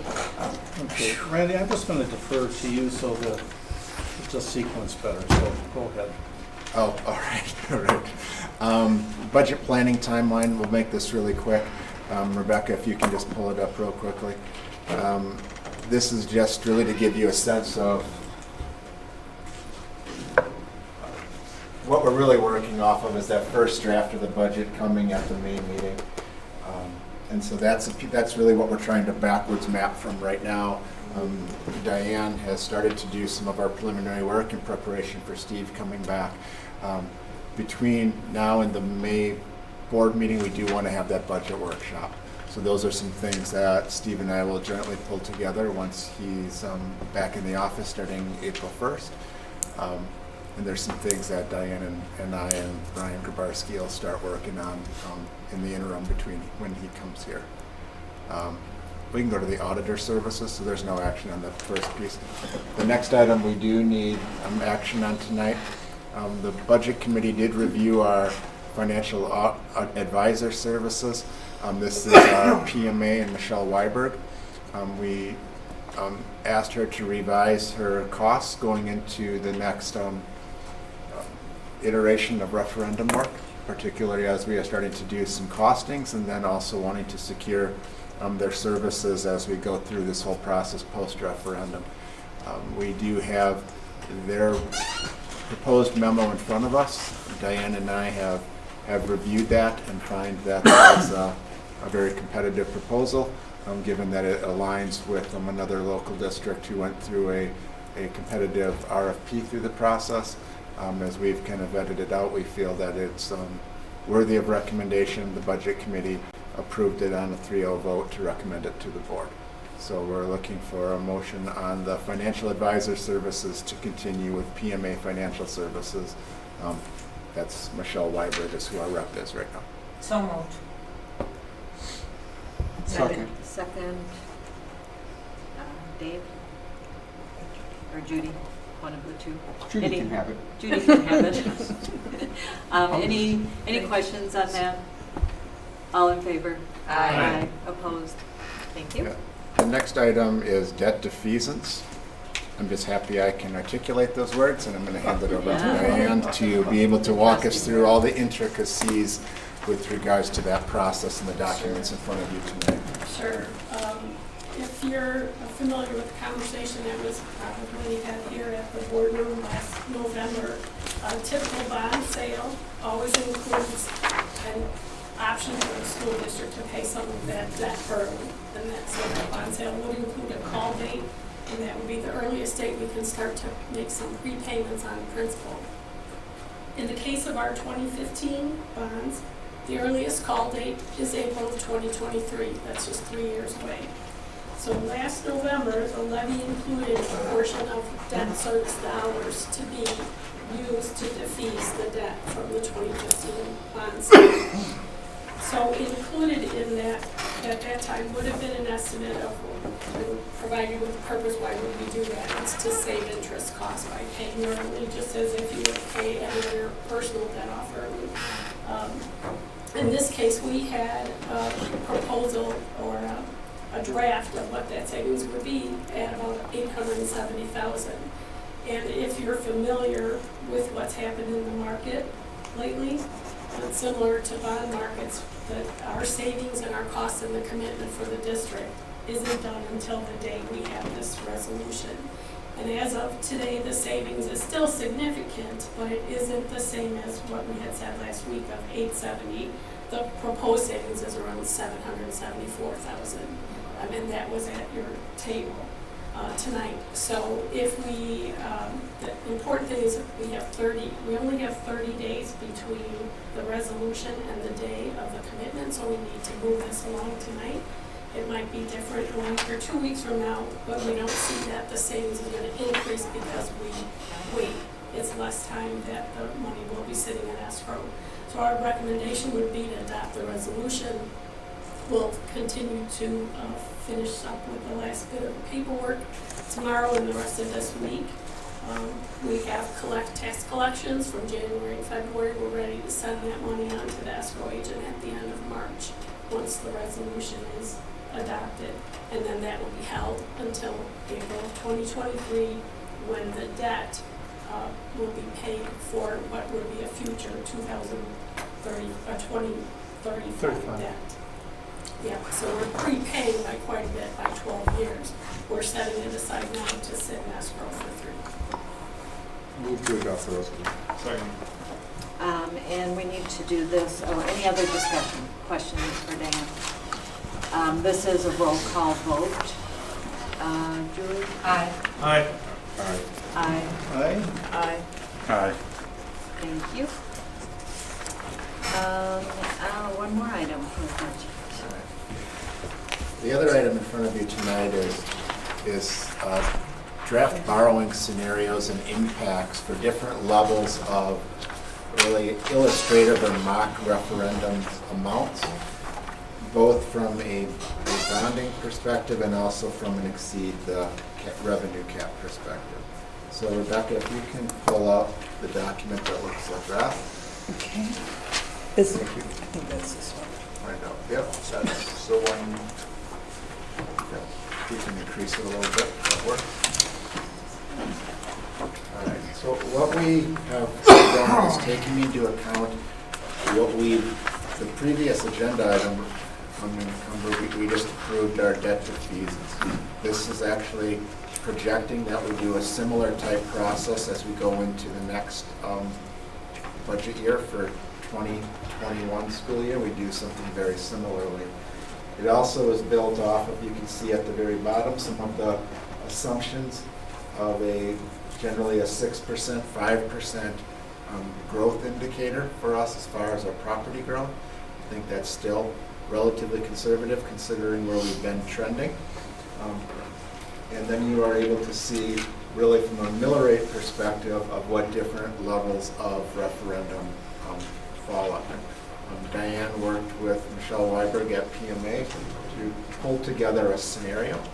So if you can just kind of walk through a few of the differences between the minimal, the zero impact, and then also any other nuances that play into what impacts really your true numbers for mill rate once you get to that point. Sure. When you look at a sheet like this, it's important to also look at the supporting documentation that is provided in the form of a debt comparison or a debt payoff schedule for each one of these scenarios. You wouldn't borrow $75 million the same way you would set up a borrowing for 150, meaning at 150 you would probably do it in 2 or 3 borrowings. At 75 you might do it in 2, you might do it all at one time. So the goal was to provide you with a debt schedule or a debt assumption or dollar amounts for referendum projects that would minimize mill rate. So all of the schedules that were prepared as support of this were targeting trying to minimize the mill rate. So when you see the 75 million in 1 or 1A, it's the same dollar amount of money, but depending on how the money is borrowed, it's either a difference between the current 308 mill rate and the resulting $2.70 mill rate, which is at minus 38 cents, or structuring a debt repayment in a way that has no change in the mill rate. So if we had those schedules and we were comparing them side by side, you would just see that there's a difference in when the money is paid back. The interest rate assumptions would be the same, the property value assumptions are the same. So walking through the 125, the 150, and the 110, it's done in the same way. If we were trying to minimize, if the goal was not to pay the debt back sooner, or the goal wasn't to pay back the least amount in principal and interest, but the goal was minimize the mill rate, this would be an example of how to minimize the mill rate, comparing the current 308 in count 2 for the third count for 125, comparing the current 308 to 323, comparing the current mill rate of 308 to 374 would be the 150 million, and comparing the current mill rate to what would not be greater than 308 would be 110 million.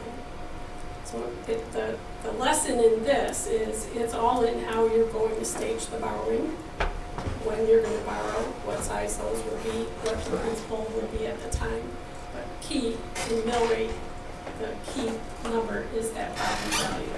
So that's why we wanted you to understand why we had 6 and 5 for future years. In the other document that we provided, on the right-hand side, the average property value increase since 2000 was 6.2%. Since 2010 was 3.98 because we had some years where property value declined. And since 2015, it's 7.33. So I think looking at these scenarios as Michelle has provided and using 6 and 5 would still be considered conservative for estimating what a mill rate impact would be. As you get closer to pinpointing what that dollar would be, then you'd be looking at the total payoff of the loan, the timing of the borrowing, when the projects would be completed, and putting together a real financing plan. But this is just one component in the back of your mind. How keep learning more every time you have someone like Michelle here. Well, how can we structure the debt to have the minimum amount of impact on the mill rate?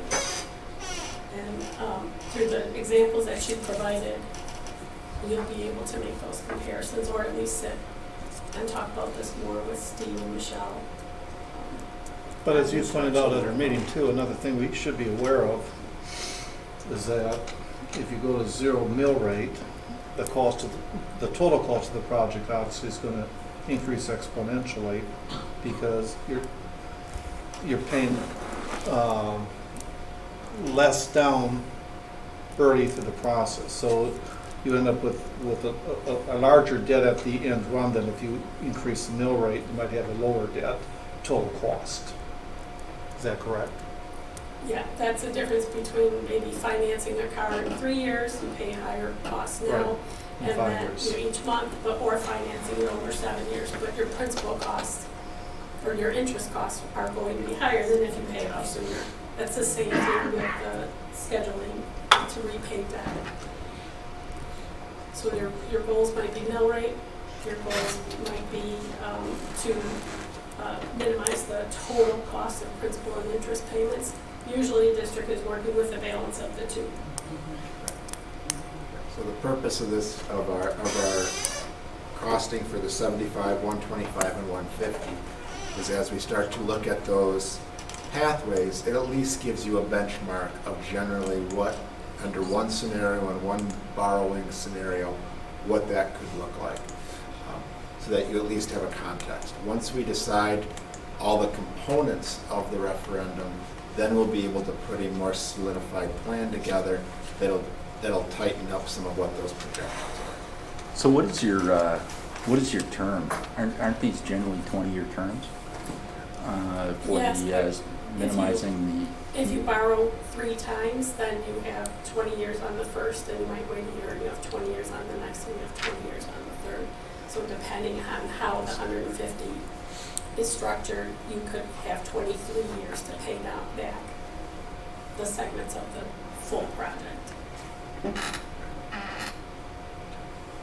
You go over to the other sheet then, Rebecca, please. So the next item is an exceeding the cap question. So at the 2014 referendum, we borrowed $2.1 million, or we increased our revenue cap by $2.1 million. That was again for operational pieces. It was some additional positions based on growth. It was technology. It was This one, The 4 million, 6 million. referendum, the first one. Thank you. All right. So we exceeded the cap by $2.1 million. What we ran here was just a couple different scenarios, one at $4 million and one at $6 million, knowing that there may be some things that we want to include in there with regards to facility maintenance, as Dave had alluded to earlier, and then also if there's any other pieces that we are trying to accomplish programmatically through growth. So this is actually the one that increases it by $6 million. You can see a buildup of 1.5 every year until you get to 6, which is similarly to how we did it during the 2014 referendum. And then once you get to the 6, then that stays and continues forward. You can see the impact on the bottom of $1.18. And these are the similar type of assumptions with the growth projections as we had on the last sheet. And then Rebecca, if you can go to the other one, which is the $4 million. Yep. There you go. That's exactly the same piece, except instead of $6 million, it's $4 million, $1 million each year till we build up to 4, and you can see that is 79 cents. So as you start to look at kind of pairing things together, you have to include this number, whatever number, if we were to do a $4 million referendum, plus a What does it $125 matter? million referendum, it's the 79 cents plus the 15 cents. And that's how you add those together.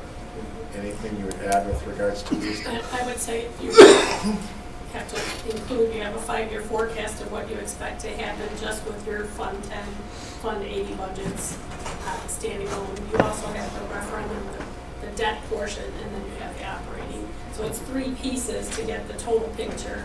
Each is somewhat separate. One will happen regardless. The other one happens if there's operating, and then the other one happens if you combine debt. So is this, excuse me, is this state aid impact, are we actually losing 250,000? The answer to that would be yes. Because this district has high property value, you're what has been referred to as negatively aided. So Right. after a certain level of spending, you have an aid reduction because the local property value is so much higher than the average property value across the state. And the assumption is the mill rate is affected much less here with high property value than it would be in a district with low property value for the same amount of money. So it's a way to equalize things across the state for school districts.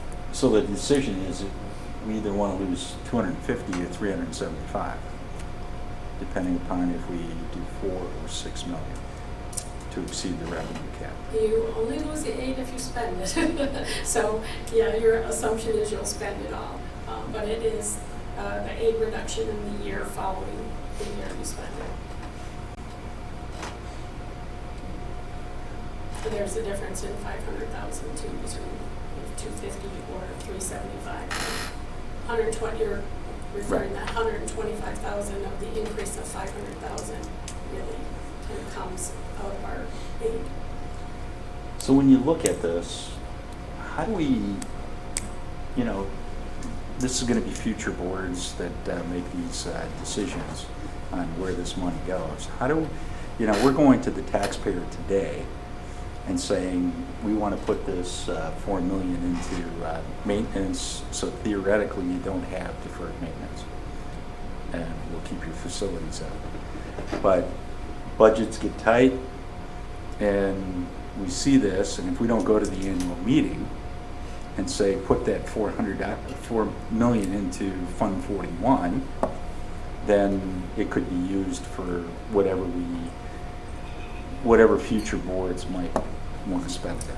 We've proposed that question to DPI, and they said that they hadn't had a recurring referendum that would be as specific for that one thing over as long a period of time as what would be forever, right? So it would be the district's responsibility to monitor ourselves. You're trusting your local leaders to do that, both your administrators and whoever your local representatives are. It's been a pretty strong and consistent feeling that we are committed toward funding Fund 41. So I think we've made great progress on that over the last 10 years. So I would not, it's not a current concern of mine. I think enough people on the board understand how important that is, and no matter what happens with the elections, that feeling's going to get recommunicated multiple ways. I don't think it's any different than the last referendum, where we committed to technology, we committed to maintenance, and the board made the decision and followed through. Same thing here, we'll have to have. And we've changed almost half the board since then, and it's still going the same way. There are options that you could say $1 million a year for 4 years, and then continuing with the $4 million for a period of time. You could restrict it to time. It doesn't have to be a recurring referendum forever. You can play with the words. But we wanted you at least to be able to see the difference between 4 and 6, what it does to the mill rate.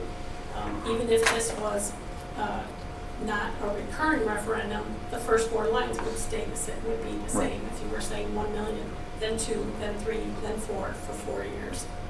So the first 4 lines where you're seeing the levy impact, that would be the same. Whether or not it continues on into the future, would be worded in the question. So some of the next steps are, in one of our next agenda items, we're going to be talking about our pathways, which will be then helping us lead into our survey development, get feedback on that piece. The other piece that we'll be looking at is now starting to put some definition to what are some of our needs in this revenue limit override, and then being able to also vet some of those out through our questions with the community. This is one that I haven't put really, most of our efforts have gone on the other side, and to shift what's moving there. But this is again just illustrative of what a what-if scenario, gives you an idea of what the costs are. I guess what I would just throw out there is, put a sunset clause on it in, 10 years.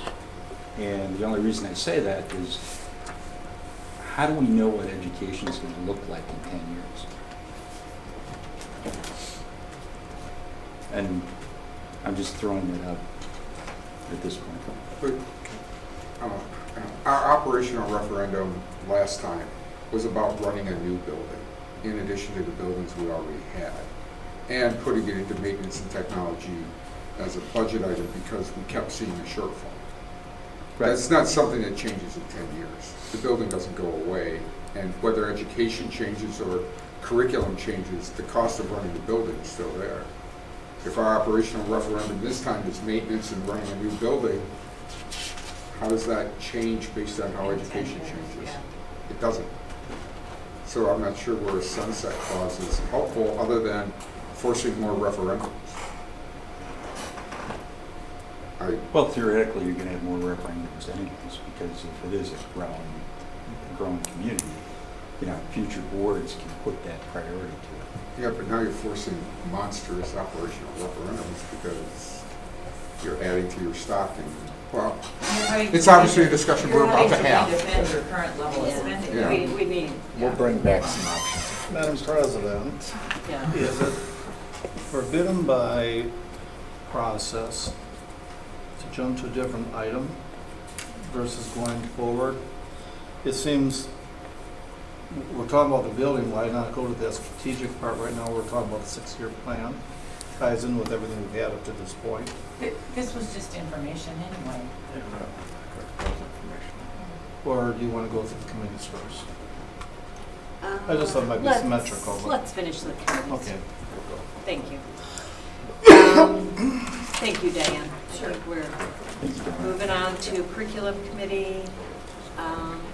There are no real items that are to be voted on. Many of them will be coming back. We have human growth and development. I don't know if there's anything you want to add, Tim? No, not really, just in case there are any questions. There were minutes in your packets at your table that weren't available for board books. If there are any questions, Tim would address them. If not, we'll Well, move on. I want you to know I've been approached by a handful of teachers, and they were just very ecstatic about the staff development day.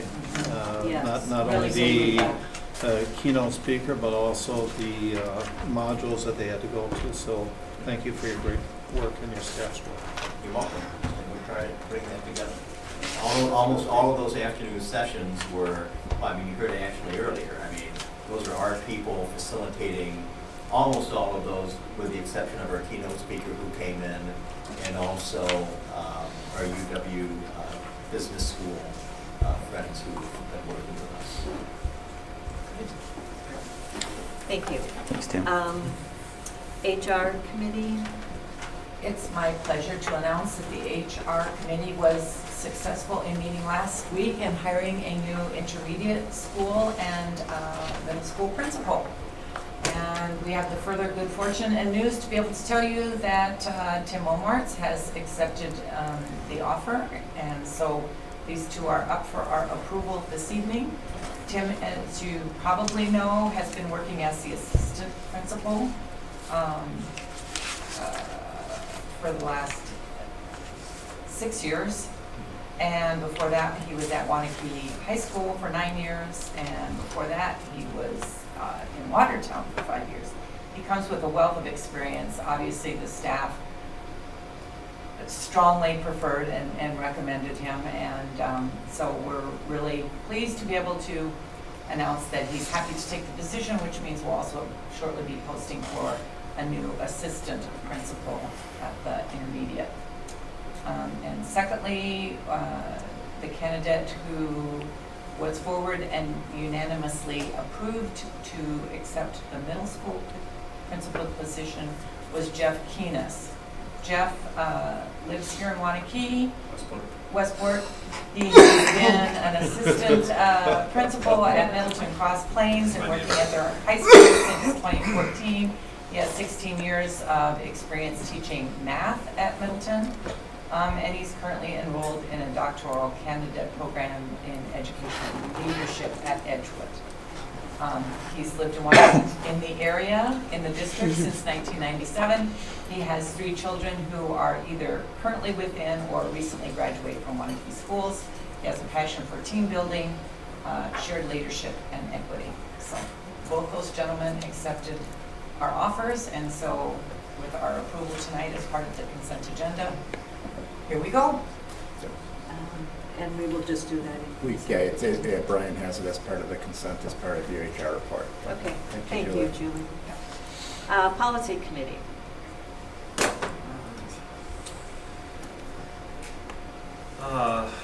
So Randy alluded to it earlier, but we have you want to just take these, Randy? Because we have a lot. Yeah, well, and tonight, these are just updates. We did not have the 100 series in here. That will come in April. And what you see, the open enrollment one, full-time open enrollment, was just an edit from some pieces that we wanted to correct from a previous discussion we had. These are all first readings, so there's no action needed. The drug-free schools, you can see a number of these are around CBD oil and some of those products. I mean, Mr. Ely has been busy reviewing some of these aspects that fall into his realm in our nursing services, medication administration, pieces with our child abuse procedures and reporting, drug-free workplace are all ones that have been forwarded by Kurt. So the last one I'll hold for and see if there's any questions that you have for Kurt this evening on any of those initial ones. We can pull any of them up and answer any questions for you. I think generally, Kurt, you just were aligning them with both practice and legal requirements and some additional things that have come out that clarify things like CBD oil that a few years ago weren't something we were dealing with. Are we talking, so it's just up to letter F? I think. Or are we? Right now it's just I, and I'll talk about J in just a second. It would go to I. Well, I guess one of the things that I question as I read through the child abuse and neglect and reporting procedures, does that go down to our coaching as well? Because they're really employees of the district. As far as mandatory reporters, yeah, I would say yes, it does. Absolutely. That was a question that did come up in policy, I think, because my actual concern was who does that apply to? Because the law is, I think it says school district, school employees, and the question was who does that also cover? Because we contract out with Taher, with Lamers, and they don't apply. So the concern is we do have kids in heavy contact with contractors that are mandatory reporters too. So that might be a different policy entirely we talk about in contract language in the future. But I do think coaches qualify. They do, and they do receive an in-service by our social workers. Each the head coaches? season, the head coaches. Oh, okay. Does this apply to assistant coaches and things like that as well, or how does that get down? It applies to anyone who receives a paycheck from the schools. Because they're in flux, how you define an employee. Jack? Does not include school workers. That is true. It does not. Good question, Jack. Any other ones on the first batch of those tonight? Okay. The 751 rule on transportation. This was one that came from a a parent request to bring this one. Thank you, Kurt, for bringing forth a request to review our transportation policy, and particularly around, and these are very unique situations that do not encumber many students, but it's a unique situation that impacts some. It's when we have an open enrolled student and they're looking at transportation to our school district. Right now what our policy states is that we are not going to go into another district to do that pickup, but we will allow them to be picked up at the nearest Waunakee stop if they provide transportation to there. This parent lives in the east side of Madison, northeast side of Madison, and our bus has to go into the city of Madison, into the Madison School District in order to get over to Cherokee. The part of Cherokee is part of our district. So they actually go right past, or generally right past her house, and then her drop off that we have, once you get into our district down the road a ways, that's where we have our drop off, our pickup, and she has to provide the transportation there. Her request was if we have a bus that's already going by a residence, is it possible for that bus to stop? So what the changes to this item here tonight are highlighted in the yellow. If you can pull it up for me, please, it's just easier. These are still items. Right now, they do have to they have to pay for that service. As far as us picking them up at a Waunakee site.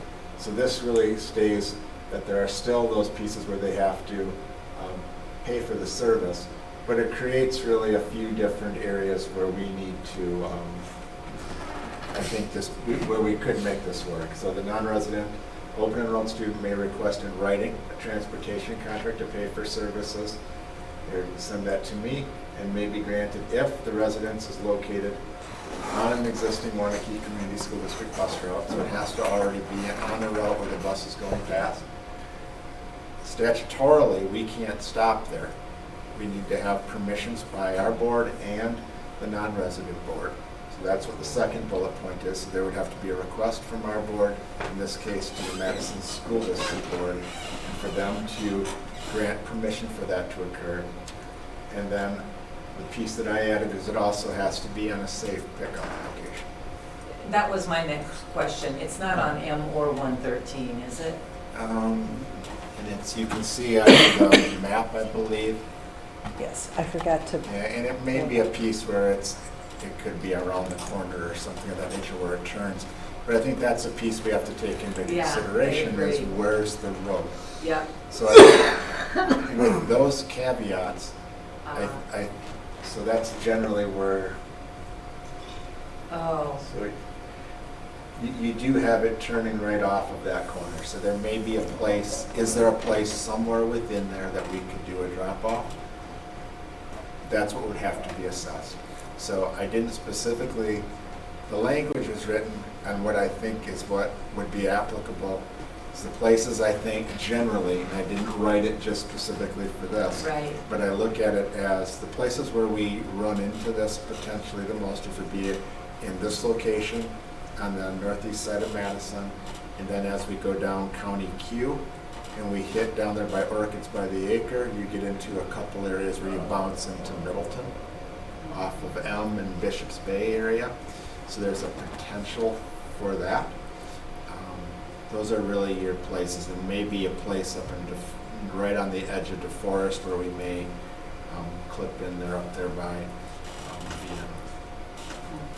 So just a quick background for the rest of the board. This came from a mom who has 3 kids that have to be carted 3 different times. And you have a supervision issue with the bus going right by your house. So rather than trying to make an exception to existing policy, we felt it was better to change policy to provide an opportunity. Yeah. And the thing I appreciate with the language, it doesn't guarantee it because even the last item, the bus company itself that's providing the transportation has to agree that it's a safe pickup spot. Mm-hmm. That's really good. And so from my perspective as a committee member, it allows an opportunity for an exception within policy that doesn't mandate it's going to happen, and it is a service that they are paying for anyway. So what it does is provides an opportunity for some convenience if it's possible.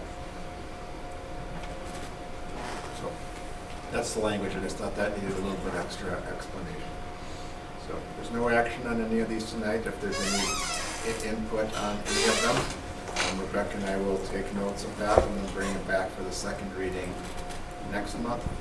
Next month, as Mike alluded to, there's going to be that whole 100 series will be up for a first reading. So do we need to start at 4 o'clock? I'm hoping that we did a thorough enough job to make it simple, but yeah, there's a lot in there. And we'll have to think about that process moving forward to just make it so there's more of those coming. So just starting our discussion on this one, you know, I'm concerned about setting precedents. And, you know, obviously coming into our district through open enrollment, you know, it was a choice. You know, we didn't go out and market the student or encourage them to come here. And, you know, I'm always concerned about setting precedent. I like the caveats that you rolled into it. I'm comfortable with the caveats that you rolled into it. I mean, my comfort, I agree with you, Jack, because I think what I needed to have was some things that it wasn't just an absolute that this was going to happen. It had to be a very specific piece where it has to be on the route and it has to have all those conditions. I think that was a part of the discussion, but I think as the committee wanted to see some language that would work here, that was what we came up administratively. I think a key thing to point out is that the school district in which the student resides would have to also approve this request. And I have an authority that in this case they probably won't. So if you're worried about a precedent, I think other districts have the same feeling and they don't really have any financial motivation to let it happen either. So this is us doing what we can to be flexible, but it might not make a difference anyway. And I look at it, if a district were to request it from us, what would my response be? And I told a few folks, I would recommend against it. So if someone was asking to bring a bus from Middleton into Bishop's Bay, I probably would say no, from my perspective. So but that's the process and that's the legal aspects you have to watch. And it's the board action, it's not an administrator action at this district. It has to actually go through the board and be a question. I would just encourage early reading. With our committee, at first I thought this could be overwhelming at the discussion point, but what I found was, having read the documents, there were very few things that needed discussion. It was clear. So I'm hoping we don't have to take each policy point by point because we may be here a while if we do that. It would be a lot of meetings. We'll just slide through those 100. Jack's not going to like the stipend anymore. It's going to go back to the hourly piece that we're doing. Exactly right. When we have bring snacks if you're going to be talking about Okay, we have one last committee before we get to administrative. Human growth and development, but again, I think that's coming mostly next month for our review. It's coming to curriculum at the end of the month. So, anything you want to add, Tim? I just want to say that since the last time the board met, the Human Growth and Development Advisory Committee has met twice for probably close to 5 combined hours. They do have draft recommendations that will be going to the curriculum committee in 2 weeks, and at some point later this spring to the full board for action. And so next stop, curriculum committee. And the committee's done great work in the process. A lot of hard work by those folks. Yeah. I have good friends with one of them, and she keeps me updated. And, yeah, it's been a good process. I think this is a really good example of go slow to go fast. So again, I just want to add my congratulations and thanks for all the thought and homework and multiple ways of reaching out to improve this. Thank you. And so we'll get that out of board book later tonight, the first thing in the morning for the curriculum committee. Perfect. Thank you. Okay, down to administrative reports. Strategery. Yes, planning. 9:30, John, we're gonna move. And We're almost out of we- here. We have, all right, if I can have you pull up our presentation here tonight, and I'll invite Vogel and EUA team. Did you guys have a vote on what time we were gonna get to you? We should. Well, I will get us. You get 3 minutes. He did tell you to bring your pajamas, didn't he? All right. Well, I think everybody knows, Who took the clip? Oh. it's actually already in.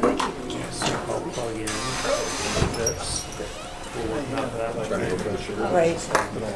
Andy, do you need something in there as well? Do you want this up? This is your presentation that you sent. Yeah, so I'll bring the pathway documents up once we get there. All right, that sounds like. I'm just going to get us moving here. Tonight, what we're really looking for is wanting to make sure that the way we've recorded the information with regards to the pathways that were developed at the workshop are congruent with what your thoughts were. So it's a bit of a review of that. At your seats, you can see the printouts of the spreadsheet that we were working with live on the screen. Part of what we're also wanting to look at is we've already touched base on the tax impact pieces. We want to present a 6th pathway. That was some pieces that some board members had shared with me, some ideas after our meeting, so we included that. We have some aspects with regards to the auditorium pieces we wanted to add back in, and then wanting to really talk about our objectives and our process for a community workshop. Again, just tonight, what we are doing is continuing on our pathways development. What we're not doing is finalizing anything for any sort of projects. You can see where we are within our timelines here in February. So we're, as I had mentioned in our priorities report, we're on time with the work to really lead up to those August finalizing the projects and resolutions. These are our guiding principles we reviewed at the last board meeting. Those are staying true as we continue to work through the process. And now we are jumping up to our pathways review, where I'm going to hand off my clicker to these gentlemen and let them review exactly what we did at our last workshop.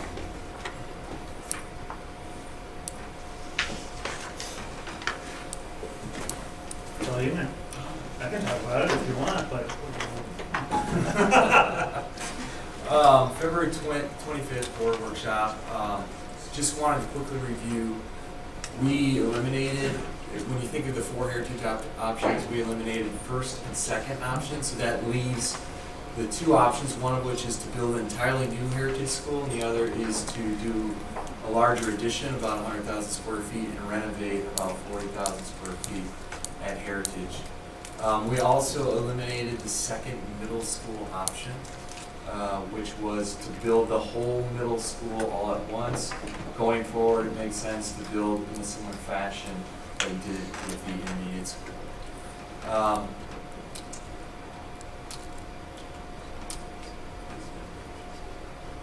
And then just going through the 5 pathways we had here. Okay, so the key differences in these is, so we developed 5 pathways here. Pathways 1 and 2 essentially are the same pathway. In one, it is doing addition and renovation to Heritage. In the other, it's building a whole new school. With regards to the similarities, or the key differences for the middle school, is essentially building the middle school as part of this referendum, or looking at building the middle school in some sort of future referendum. And obviously the cost there in that range, which we've been landing in, is roughly between 75 and 150 million, 74, 145 is what we landed at this point. There are similarities in each pathways, and this will make explaining and going over things a little bit quicker tonight. We bundled everything at the high school into a comprehensive package, and we can go through and revisit what those are. And then we also Randy spoke of this earlier in the board meeting this evening. We had $24 million for the facility, and then we switched my slides. And that has been revised to the $20 million to put it in that. And that's really looking at scrubbing those numbers a little bit more to see what absolutely needs to happen there. And then also the district office is part of all of these pathways as well. So as I go through these, I just want to, it's probably going to be easier for me to point up here. But a couple things to make note of on this matrix. We try to get everything sort of on one matrix so you can sort of understand it and see it apples to apples next to each other. We've put an estimated time of completion, so that's what you're seeing here, and we're indicating that completion would occur in the August of that year. Okay, so just as a basis for comparison. So pathway 1, as I stated before, pathway 1 is where we do an addition to Heritage and then we renovate the existing. So that's a 100,000 square foot addition and then renovation of the existing. The 86 addition and everything north is what gets demolished, and that's the really reflective of option number 3. And then pathway number 2 is where we build a new Heritage. So you're building a new facility behind the existing building. As we go further down here, so we're at Heritage here, the new middle school, in either one of these pathways, there's no middle school as part of that.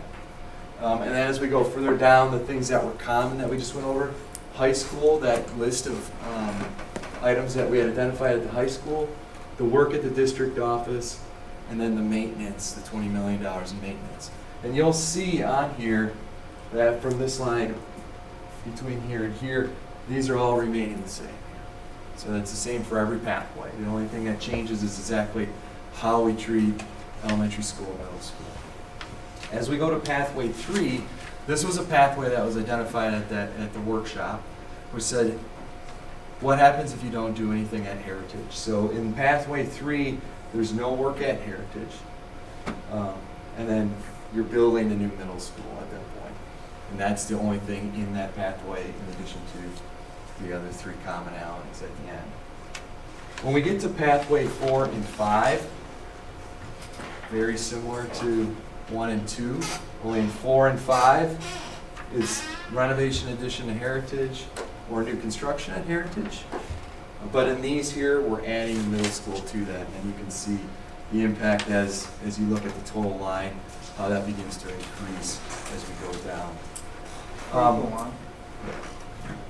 Shouldn't pathways 3 indicate a phase 3 for the elementary school? Yeah. Good. Because we're not assuming it's not going to happen. It's just, that to me, we did it with pathways 1, no middle school to be determined. Essentially, your to be determined falls over to the same thing with Heritage that. column. But I think it's important that the community knows that it's just, we're not going to do nothing. It needs to be part of the visual for them. Okay. That's good. Good point. Are there any other questions on these? Is this a recollection that everyone has from last? I'm seeing some head nods. What Randy mentioned earlier too is there was discussion about looking at the small theater at the high school. Initially, we had identified a scope of work there that says, hey, we're going to flatten this and turn it into a large group instruction or black box, and that's sort of gone by the wayside. But what was asked is that the theater department has some specific needs in there to maintain it as a performance space. Randy and I and a number of people at the high school, Rick and Molly, and Vogel was there as well. We sat down and we just sort of did a listening session, and we walked around the theater, looked at what some of the issues were. Essentially, it boils down to a couple buckets. Looking at improvements in the sound system there, looking at improvements in the lighting system there, some new rigging for that space, so thinking about how you can hang and access lights on a rigging system as well as any scenes and stuff like that. It's kind of limited and it's kind of hard to do right now because they don't go up and down. You have to sort of get on a ladder to do it. Also identified in it were some acoustical remediation. Now, the space itself is actually a nice space for a small format theater. But there are some adjacent spaces to it that house functions. So there's an electrical transformer on the, in this zone here, and there's some data information, data closet in the other one. And those two things do generate some noise. So it's just looking at how we can acoustically isolate those spaces to try to make improvements, because when you are doing a performance and it is quiet, you do hear the hums of that equipment in there. And then there's some aesthetic improvements. It talks about maybe getting a little bit better connection between the sound booth in the back and the house, which is kind of challenging right now because the opening's kind of small and so forth. Accessing to some of their mezzanine spaces, which currently is accessed via a ladder. Looking to see if we can get like more of a ship stair or something like that. That would be a little bit safer for people to access those spaces when they need to get some of their props and so forth up there. I think that was just the others.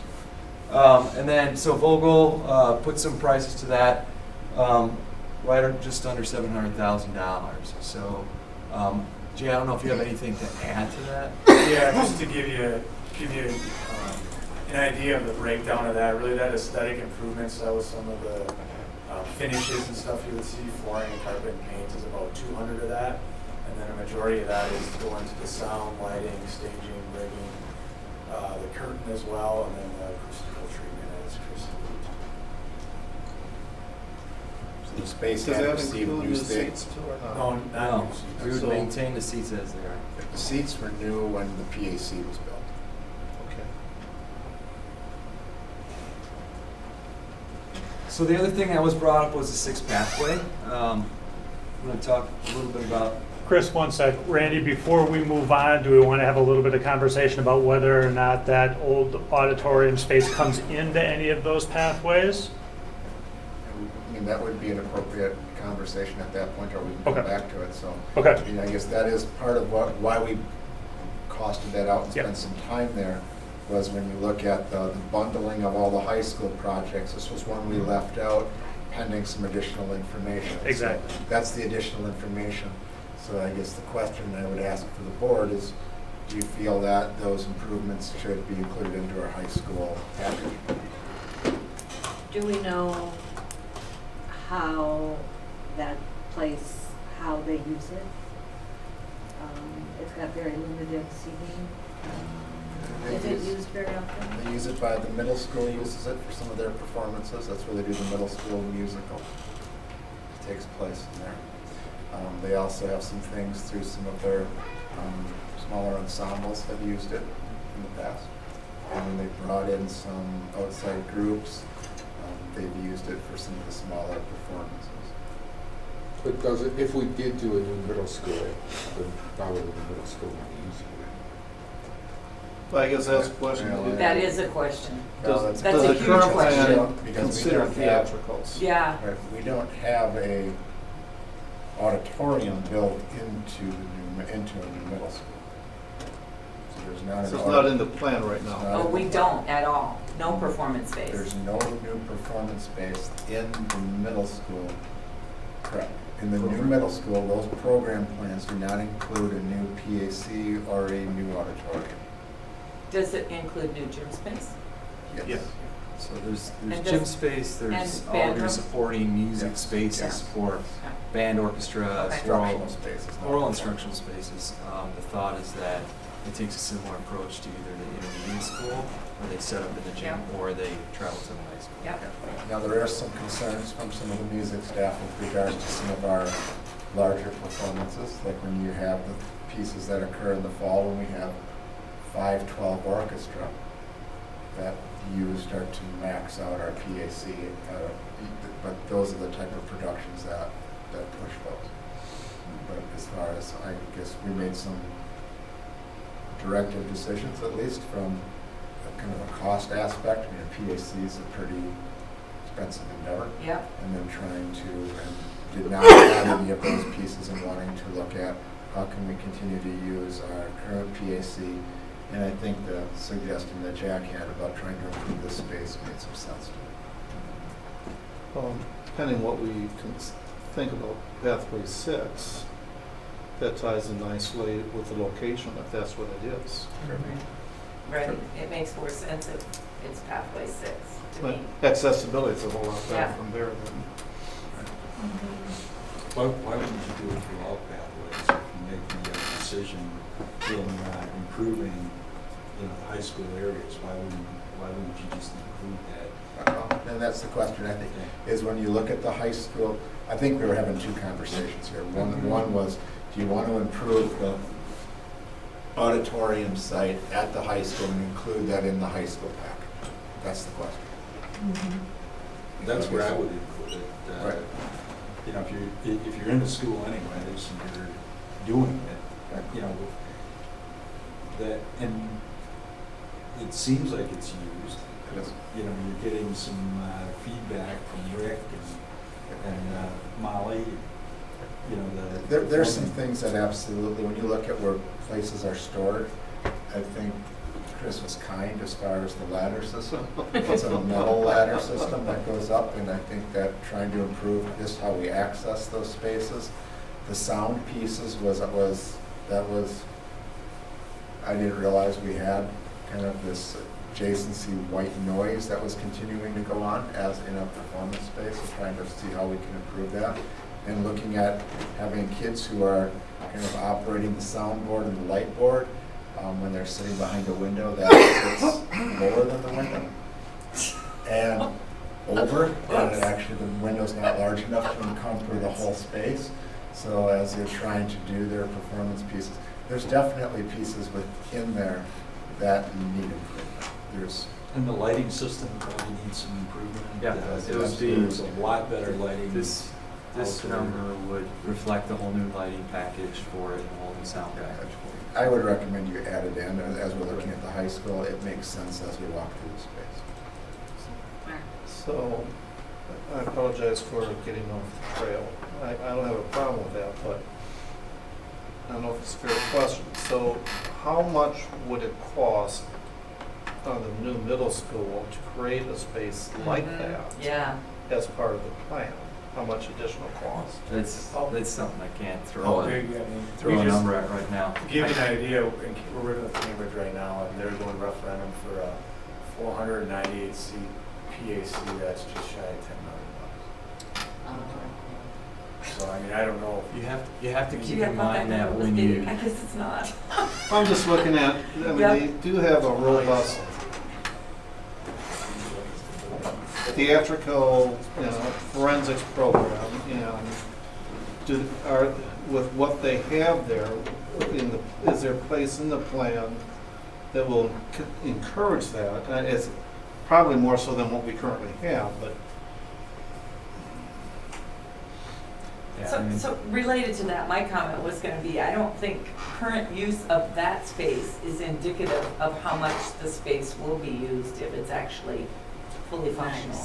In other words, it's probably empty a lot more now because it's so compromised in functionality.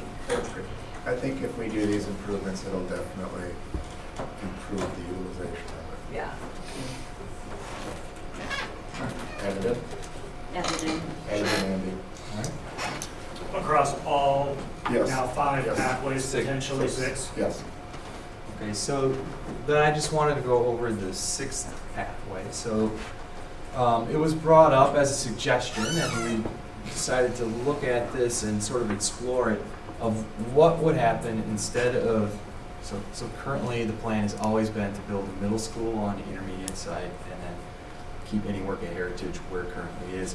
What would happen if instead of doing that you built an elementary school, a new Heritage elementary school on the intermediate site, and then once that's complete, you would demolish the existing Heritage building and build a middle school on that site.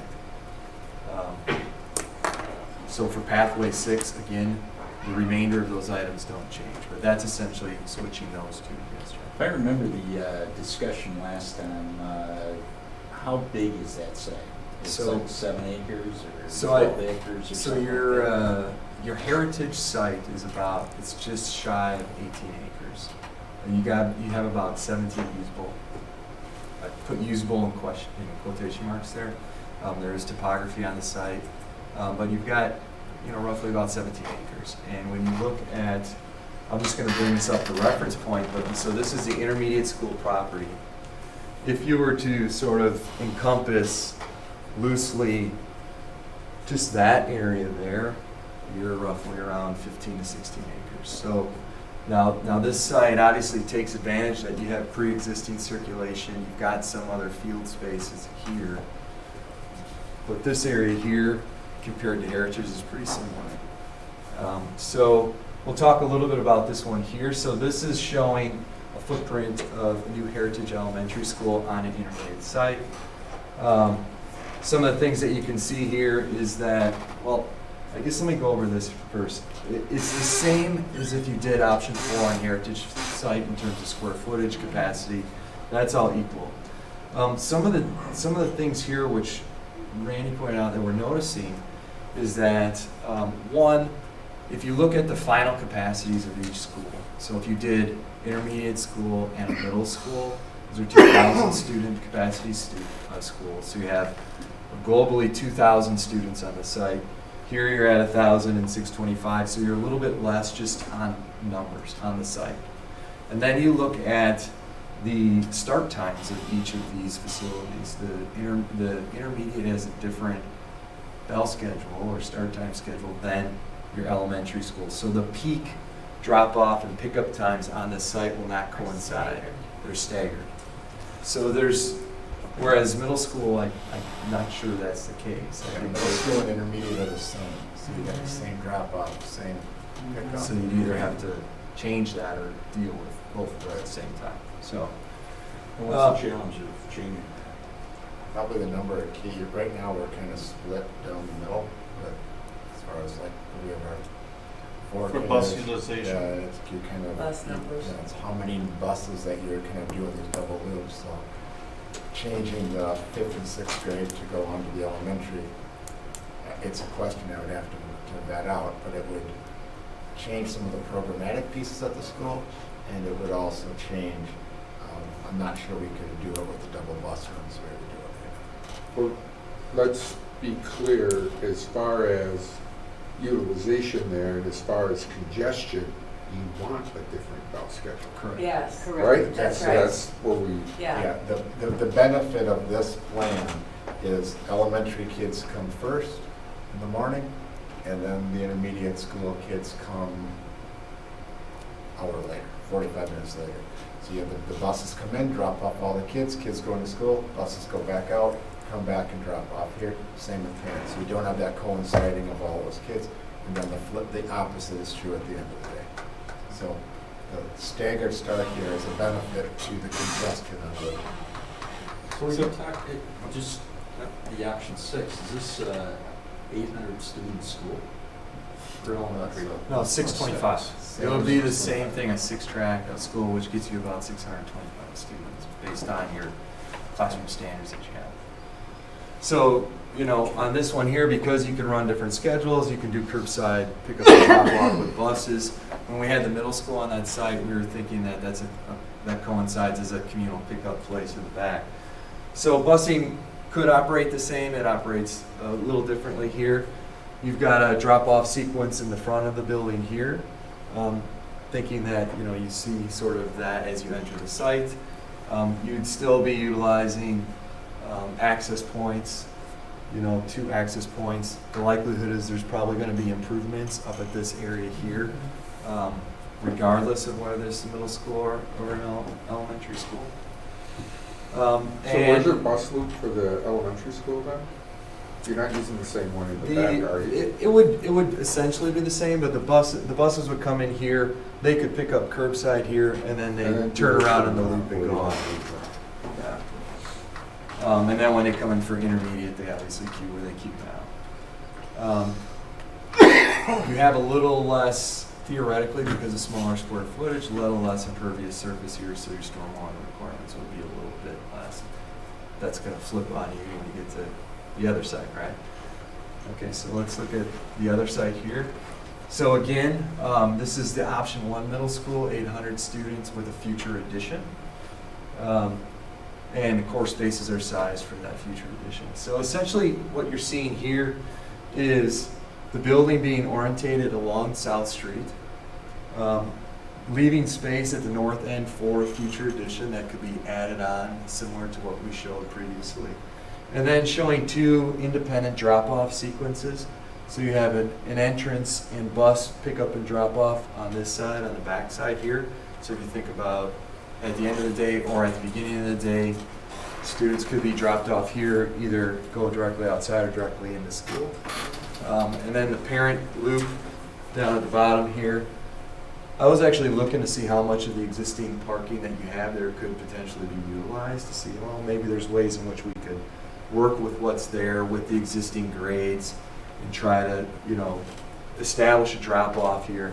And essentially what you're seeing is an access into a parking condition and then an access to a pickup loop which goes around the perimeter of that.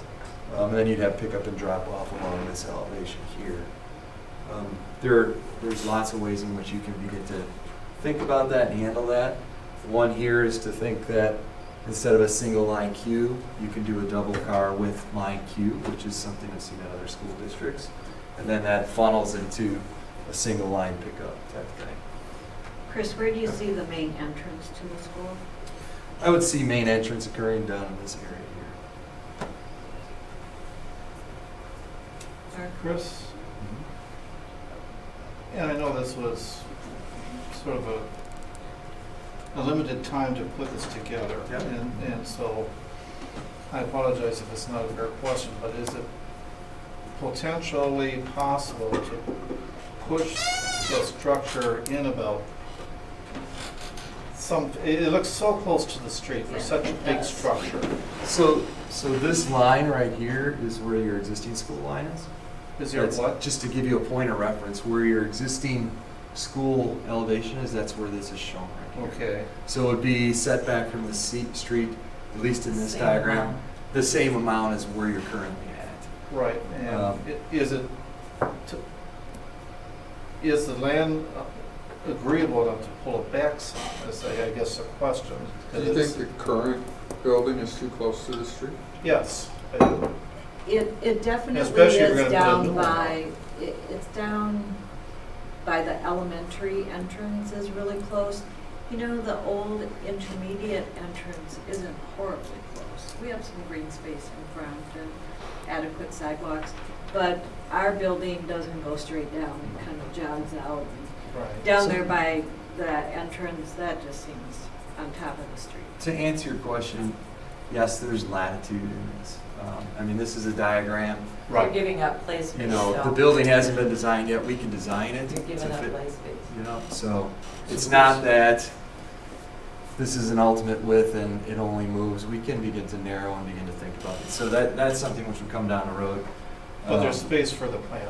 I think you can accommodate it. It does begin to get tight, and you have to begin to think about what are the give and takes, Sure. you know, as you begin to compress that. But I think there's opportunity for that. Yellow lines, do those indicate buses? Yes. So they're coming in, backing up, Nope. and then So this is what we describe as a 45.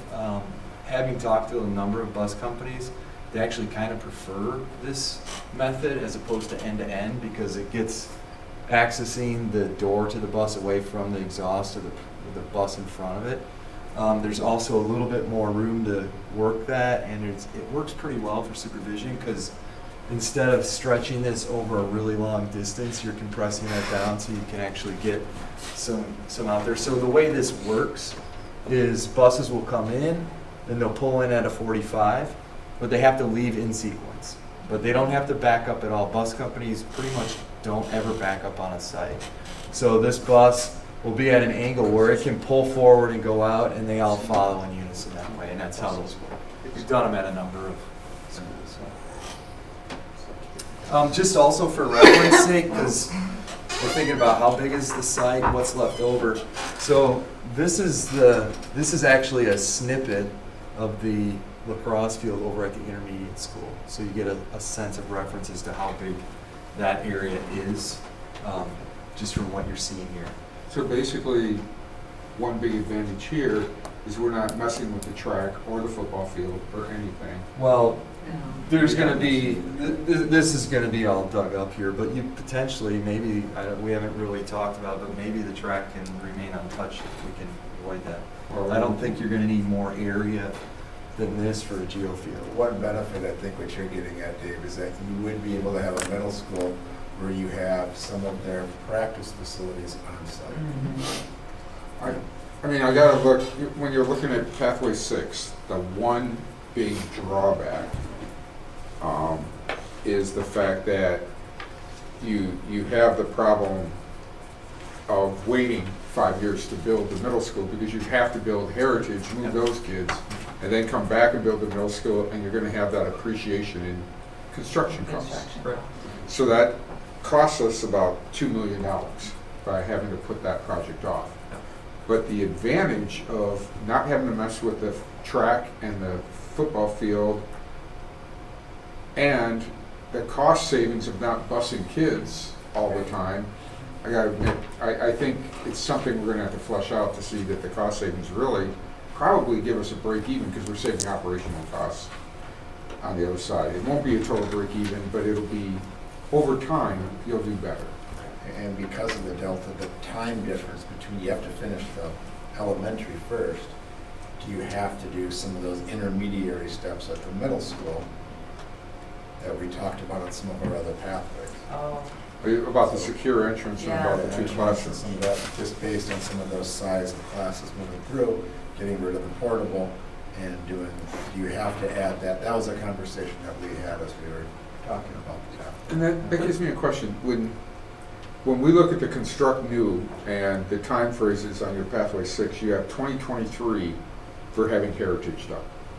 Okay, so we're talking approving the referendum in November. If it isn't, then when we did the intermediate school, we started the next summer, and we had that building done in a year. So under that same time frame, Heritage should be done in 2022. Yes. And really, it's almost, I don't understand, is there a reason for waiting, for pushing it into a 2-year project? Yeah, so it takes, I keep thinking of a coworker always says, it takes 9 months to make a school. But it takes 9 months to design a school for like an elementary school, and about 15 months to build it. So if you think that's 24 months, November, that goes to November. So you've got a gap in there. So how we've accomplished this in the past is we either start design early, prior to referendum, and it's usually in combination with some inventive ways in which we deliver the project. So, i.e. we do multiple bid packages, which means that typically a project, when you design it, you design the whole project, and then you send the whole project out to bid. In this instance, in that particular instance, Vogel wouldn't be able to start construction on the site or anything until everything is complete in July or August, right?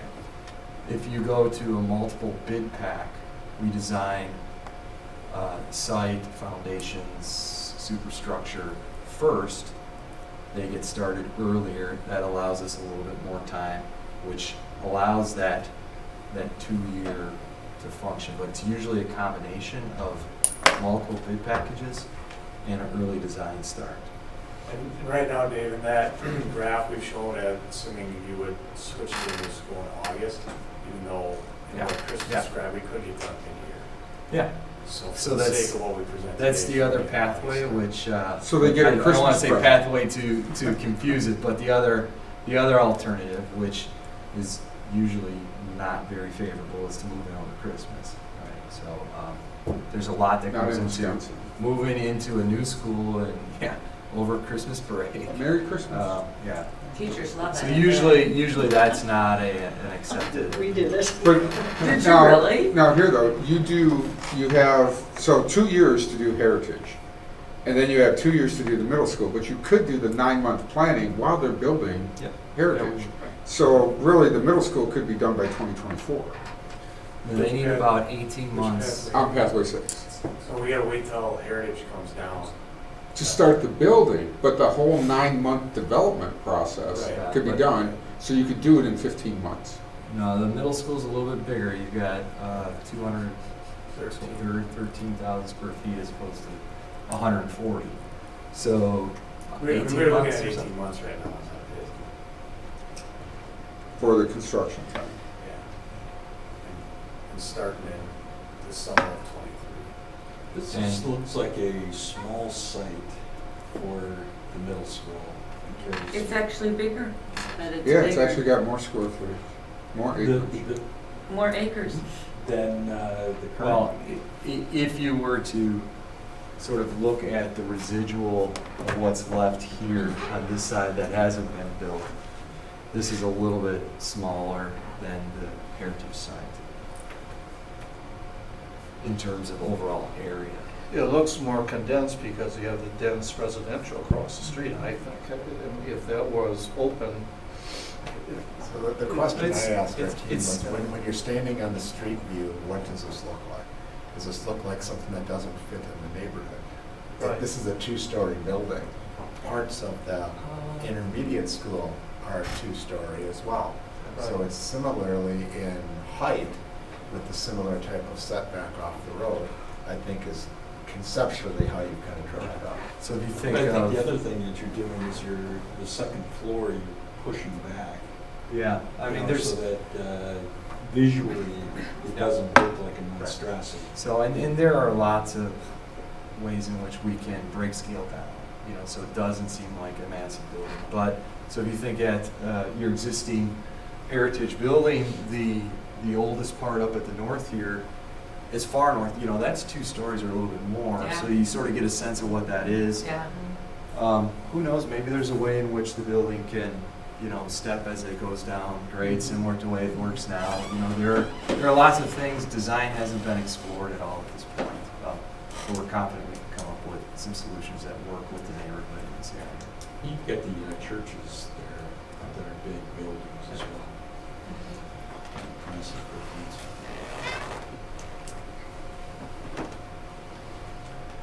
Are there any other questions related to Pathway 6? My only lots of concerns probably, if we could package 6 as one referendum, and like we talked about before we had all these phases together about a double draw off the money,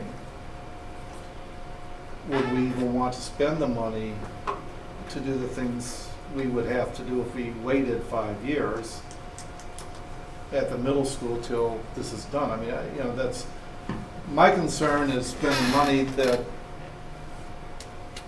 we're eventually going to have to spend, but may not be needed till the middle school moves out. You're talking the 3.7 million Right, to do the classrooms right. and the entrance. So if we could package this as part of the same referendum, why would we want to put that into it right now till they're done? And then make it part of the high school phase as we move. Well, I think the reason that you want to do it now is because you're going to have to do it anyways. You're going to have to put the office, some type of office entry into it. And I think, again, it comes down to, enrollments. We're going to have a better picture in April on where we are with 4K. And if you look at it, as a region, you got the forest growing. They're growing because of 51, the extension of 51. You got some prairie that's growing. They've got workforce housing. We don't. There's definitely things that people consider when we've got a great school district. But I think we need to look at, are we ready to say how that middle school is going to be used when it becomes part of the high school? That's my concern. I'm concerned about that too. And if we can, get to a new building before we are completely out of space, or if we can, do it minimally, I think that's something we need to look at because we don't know that campus.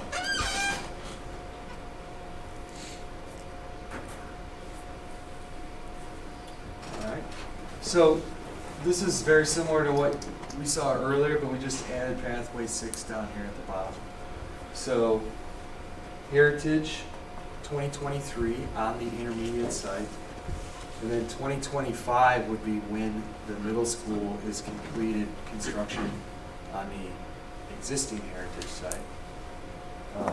The 3 columns over here don't change, and then you see the total at the end there of 144.5, which essentially reflects those 2 years of escalation from starting middle So school. Chris, does that 2025 imply a second referendum potentially? No, this Or would all so it's all be- packaged together, but it's the fastest it could get done? Yes. Okay. Correct. And none of those numbers include the auditorium. Yeah. You know, Right.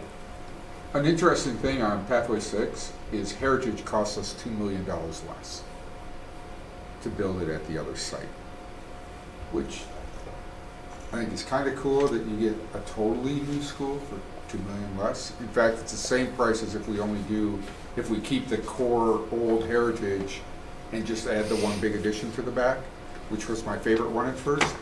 But for the same price, if we put it out at the other spot, we get a whole entirely new school, which gets away from some of the inequity between the buildings. So for us tonight, I appreciate having the 6 pathways presented. I don't believe it's our mission this evening for the 7 of us to come up with the preferred pathway. It's just to gain understanding so that when we take it on the road and out into the community, we understand it well enough to be able to assist in explaining it to the community. I think the only thing that I'd like to put in there, though, is I think having a elementary school down in Central City, basically, could be important. I think that's a question. You know, that is- and That's a question the community has to Yeah, that's right. There could be value for it. Right You're now, like we're the in- neighborhood. That's right. Yeah, right now, we're in the process of survey development, and that is a piece that we would, as we get a little bit later on here, that's part of the conversation we want to have. I mean, we have to understand, if we put a elementary school out by the intermediate school, we're going to change all the district boundaries. Well, yeah. Guaranteed. That's And likely to need to be done. It's going to have to be Coming done up anyway. anyway. It But- probably needs to be done anyway, but simply moving Heritage out by the intermediate school, I'm not sure that changes boundaries, because that's already Heritage. Yeah, it is Heritage. But you're gonna have to, there's other. Well, your things bus that routes are gonna change. Your bus Who routes- gets to walk and who gets to? Think about how though that would It's- balance, it's based the on same- where they're physically located, it It's the balances the exact communities opposite. there. It's, Yeah. it's exactly what we did with the intermediate school. Yeah. The walkers and the bus are switched. Yep. But as far as the attendance area, it's the same attendance area. But there is a point where there is a place where we have to look at those boundaries. Piece that's gonna press that is when we start to have the development off Hogan Road that's gonna push our rating. So, those are some of the things. That's another discussion. For next month. If there's no other questions, I think we can move on here. So we want to talk. Yeah, so let's talk real briefly about the community workshop. The community workshop is the next big milestone that is upcoming. I'm real heartened to hear several of you say that some of these big policy questions need to be informed by the community. We're trying to make some time for that through the community workshop process, and also Randy just mentioned the community survey. Really, really important part of the process. We're trying to align both of those. Our general approach here to a community workshop is not ask about pathway A versus pathway B versus pathway C, or 1, 2, 3. They're just too complicated. Too many parts, too many moving pieces. We wanted to try to tease out some of the bigger policy questions, or the big kind of key differentiators that differentiate one pathway from another, and make that the basis of not only the community workshop but also the survey. So that's going to be our general approach to workshop and survey. Asking about heritage. Existing heritage with a renovation and addition, or brand new heritage. Site, heritage at the existing site or heritage at the new site. Middle school now or middle school sometime in the future, and then obviously the ever important question about cost and tax impact. We definitely want to assess on that as well. The community workshop we have scheduled for the 30th of March. It's upcoming fairly quickly here. It's a Monday. We've got about 2 hours set aside for it. We've got a number of big questions to ask the community. We want to hold it at Heritage. We've got it scheduled for the large group instruction room. We think there's a really nice opportunity to take the community as they want through a tour of Heritage after the workshop is over. So it would be fantastic if folks hung around a little bit, saw some of the conditions at Heritage following the workshop. Again, nice opportunity to talk a little bit about the needs there and show folks kind of in the flesh, so to speak. So again, goals.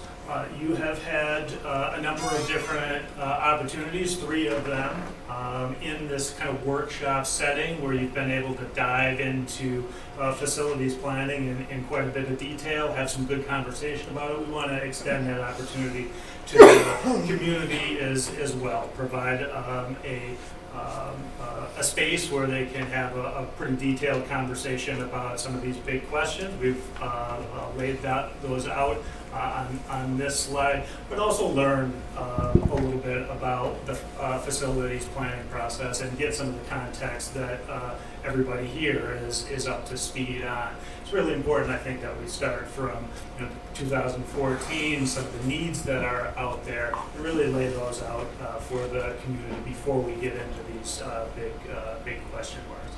We're envisioning setting aside maybe 30, 40 minutes or so for presentation and Q&A, but we want to make this as interactive as possible. So we're going to set aside a full hour or so during which we do small group conversations on some of these questions. Again, heritage, renovate or new. Heritage at the intermediate school site or the existing site, et cetera, et cetera. And then we'll do some facilitated report out as well. All this information will be collected for you. Hopefully many of you will be able to attend, but we'll aggregate all of the information, report out to you so that you've got a little bit of a sense of what happened over the course of the 2 hours or so. And hopefully utilize that information, that feedback from the community as we start to work through survey development. Speaking of survey development, we are in the process of starting to sketch out what that survey looks like. The board is going to have a couple of different opportunities to take a look at that survey and finalize it. But we hope to get that survey out in, I believe, early-ish May. So we've got results for the board in early June. With that said, Randy, you want to lay out some of the next steps? We talked about a couple of them already. Yeah, I mean, I think a few of the things is really setting some meetings tonight to make sure we have them on our calendar. The 30th of March. I think that's we've adjusted it a little bit to give some separation from spring break. But that needs to be a pretty hard number for us to kind of hit some of our other objectives. So hopefully that will work for the board members to be there. If someone's not able to, I still think we're going to have to move forward. We're So also we looking can label at, that? What's up? We can label that? Sure. The second item is then, once we have the workshop, we want to have a board. Once we have a community workshop, we want to then come back with the board to do a follow-up to what did we hear, what did we come out of that workshop with, and then also work with the board on trying to finalize some of the pieces of how do we transpose some of those into our final drafts of the survey. So we want a date in early April. We're looking at around April 6th. We'll go through these when we set meetings. The April 13th meeting, I'd like to bring that piece where you actually get a view of the survey before it goes live. For any final feedback. We'll send that out in the April-May timeframe, window coming back, I think, like the third week in May. And then a board workshop June 1st-ish to really go over survey results. So once we have those pieces, then we can start to really enter the summer with really finalizing all of our decision points, put the costs to it, so that we're in a place in the July-August timeframe to put our resolutions together. So that's really kind of the stepping forward here, but a lot gets accomplished between now and that beginning of June timeframe. So the March 30th workshop, is that where we intended to invite the list of community We're going to invite engagers and communicators? Yeah, people? so what Rebecca's done, she has gone through with any of the names that you've provided, any updates we've had. She's done some comparisons to the last one, or some suggestions from board members. So we have a new list of key communicators. And how many people does that entail? 4 pages, I haven't counted them up. Plus it's going out to the whole community. So we're inviting a blanket of all parents. All right. So it'll go out specifically to them, all parents, and then we'll get it out all to the community. And we think the Heritage Large Group Instruction area is going to be Well, big enough. that was my question, and we used the example of when you did the same process in Verona for their high school, and how many people you had. So that was a similar. Yeah, that boy, would be a big group. That's a Yeah, big these can really vary. We've done these in Middleton, and they've been 20 to 40. Verona has had some big groups, 60 to maybe 70 or so. So it's it was a big crew in Verona. So when you look at your options of where you can host, if we get 70, probably host that within the large group area, because we could also use classrooms. We could break out into classrooms. Break aparts, okay. Otherwise, or you can go down, you could start in the large group, and then you could go down to the cafeteria or some of the other areas. So we have some adjacencies. Right. But otherwise, our option was really high school or middle school, like the commons areas, which I just don't Not think as present good. as well. Okay. Yep. So That's good to get it there. But Yep. that was part of our conversation the other Yeah. day. It's good to go Good there. idea. So that's kind of our next steps. All right. All right. Any other feedback? Any other thoughts? Good job. All right. Thank you. Thank you, guys. You guys can come with that? Thank you for being patient tonight as you came up at the end here. No worries. Administrative reports, correspondence. Have a couple of things. First of all, this Cole Scholarship, Cole Education Foundation Fellow with Christy Shuppelman. She's one of our social workers, so congratulations to Christy on that huge honor to be selected as a Cole Fellow. And then you can see some information with regards to our food service communication in your packet. Which, that was a really nice little packet. That board bites thing was very clever and very nicely Yes. done. I hope everybody gets a chance to look at that. The only other thing I would say during correspondence here is that there will be some additional correspondence going out with regards to that we're getting a lot of info from Dane County Public Health, et cetera, on coronavirus and all of those pieces. So we are sending some things out to parents before, probably going out tomorrow, that just kind of outlines, gives them a lot of links to a lot of places. But there's certainly, with people traveling over the spring break, just bringing things to their attention that public health is working conjointly with school districts to help communicate. And that brings us to consent agenda. So I know that there are 2 items that we want to pull. The co-curricular list of new coaches, and also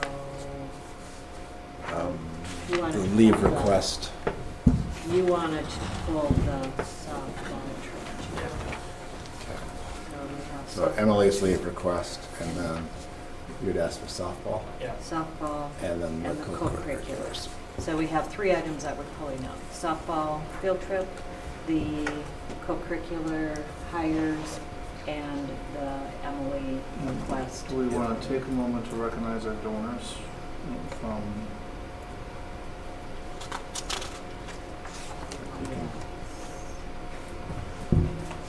you aren't concerned about orange and green colored chairs being 260s? No? Okay. I didn't hear that. As long as Do you want to recognize?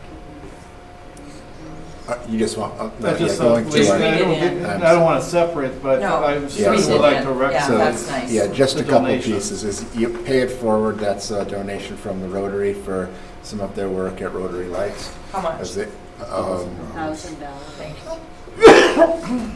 you have Financial Assistance Committee is receiving $1,850. This was a piece between the Waunakee Community Bank and Boston's Pizza. They offered a special burger that if you bought the burger, there was a percentage or certain dollar amount that came to this fund.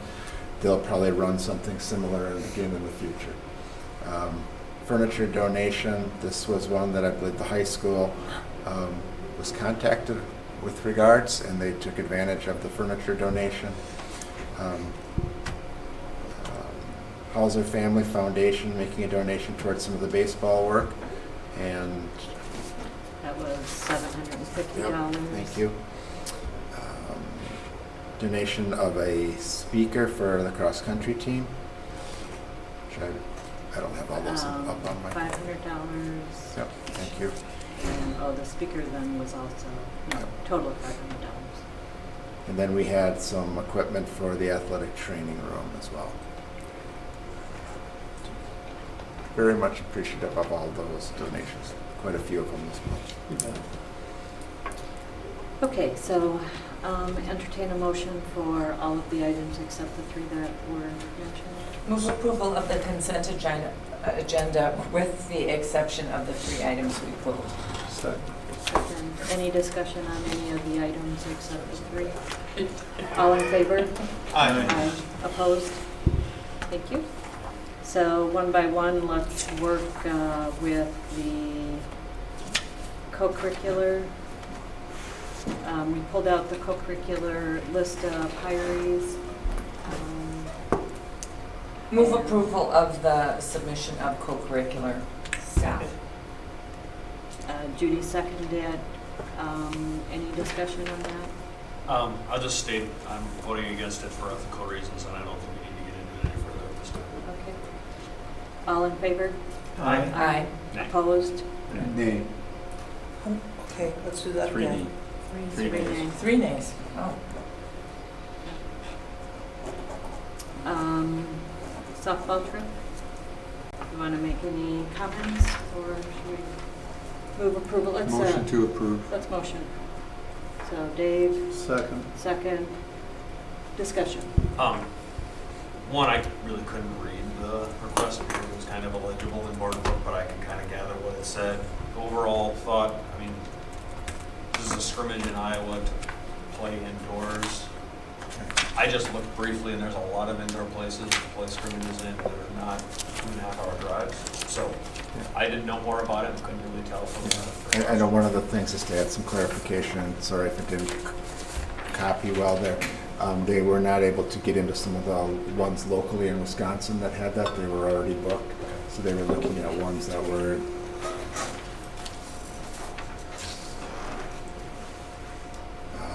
the Wisconsin indoor facilities were not available. This program uses for looking at where they went to. So this is at the Eastern Iowa Sports Facility in Monticello, Iowa. Is this a regular game, or is it just going? Because a scrimmage to me says so. I think it's really a place where they're going to be going as a team. They usually do some team bonding pieces, and it's also the scrimmage indoors in March when they can't get on their field. So that's what I it's think historical perspective too, they used to go to Florida all the time. And those long distance trips for an entire team have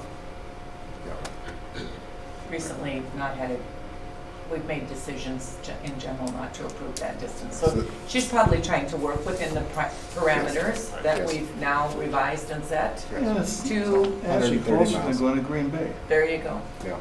It's 130 miles away. There you go. Yep. Okay, any other discussion? There was a motion and a second. All in favor of the softball trip? Aye. Opposed? Okay. And lastly, we have a leave request for Emily Zach, that's good. So We know which one it is. that's what all we need. So I think just the item is just to modify her request per our discussions with regards to a leave year of absence. Motion to approve with the modification of it being 1 year. Second. Any other discussion, questions, comments? All in favor? Aye. Opposed? Nay. Nay. So 1 nay or 2 nays?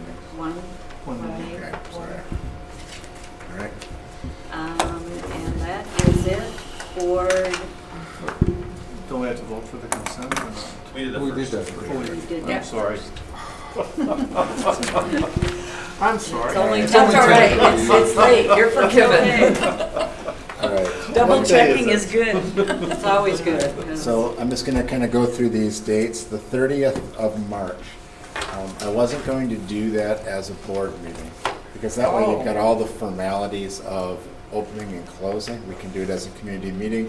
We'll post it as a meeting that the board will be at, unless you'd like it as a regular board meeting, but that just causes you to call it into an exit. I'm only concerned if more than 4 of us are there and there is a discussion about possible future board actions. Right. Well, I then think that let's, we requires can it just, to be a we board can go through that. I just think yes. Even if we I don't guess that make was a the question. decision, Did it's you a want public seven of discussion. us Be there, but I'd be at like, different I would like spots. everybody there. Okay. If you're available. That would be, Okay. I think that's gonna be a really important night for you to be there. It's just, do you want it organized as a board meeting? Or do you want it as a community event that I'm running with the Vogel and EUA team? You'll be all participants in some way and listeners, but there's no actionable items. What- on listeners. You may be, we may have you at Clarify tables to pathways. answer questions and such, Okay. but it's not a, When we've done the other listening sessions, like the one on co-curriculars a couple years back and everything, we did them as board meetings. we did those as board. Because it is discussion of possible future actions of the board. Sure. I'd rather cover our bases. It takes Right. 5 seconds to Yeah, open I the agree. meeting and close the All right, so meeting. then, Okay. And nobody can. so that'll be a unhappy. PCD No one to can- then yeah. set as a special meeting, So additional let's- meeting. Sorry. You're fine. Motion to approve special board meeting for March 30th. Second. All in favor? Aye. Okay. As a follow-up to that, we're looking at a board workshop where we can debrief on so we were looking at potentially, this is the time where we get into multiple meetings every month for like 5 weeks. This is kind of that season of the year. So we were looking at perhaps April 6th. April I 6th. will, provided virus don't kill everyone, I'll be in Florida until April 6th. Okay. Good for you. Can you call in? Cancel it yet. All right. Would you like to, Can Is you it call a in? cruise? No. April 7th. yeah, what about the 7th? I'm supposed to host my, I'm supposed to host That's my, election day. and it is Oh, yeah, that's election not a day. good day. Is it? Yeah. Yeah. It is. Yes. We could all come right after voting. Yeah, Do you, I don't think the 7th is good. all right, how about the 8th? Well, we did have the 8th as a possibility. Yeah. Okay, how about the 8th? Good. So that would be a board workshop. And We'll what time? do that here. 5 o'clock? Yep. Probably hour and a half, 2 hours. So we're starting at 5? 5 Is there a o'clock. contingency fund in case it goes over that? I think I've built in using my capital tonight here. Like sleeping cots? So the 8th, The 8th, let's go ahead and. So what motion time? that. 5 to 5 7. o'clock. Move approval of the board workshop on April 6th, April 8th at 5 p.m. Second. All in favor? Aye. All right. I also need to find a time for board superintendent eval. So we'd like to do April that. 8th. No. No. I'd rather blow up one evening than blow up 3. No. So we already have a board meeting on the 13th.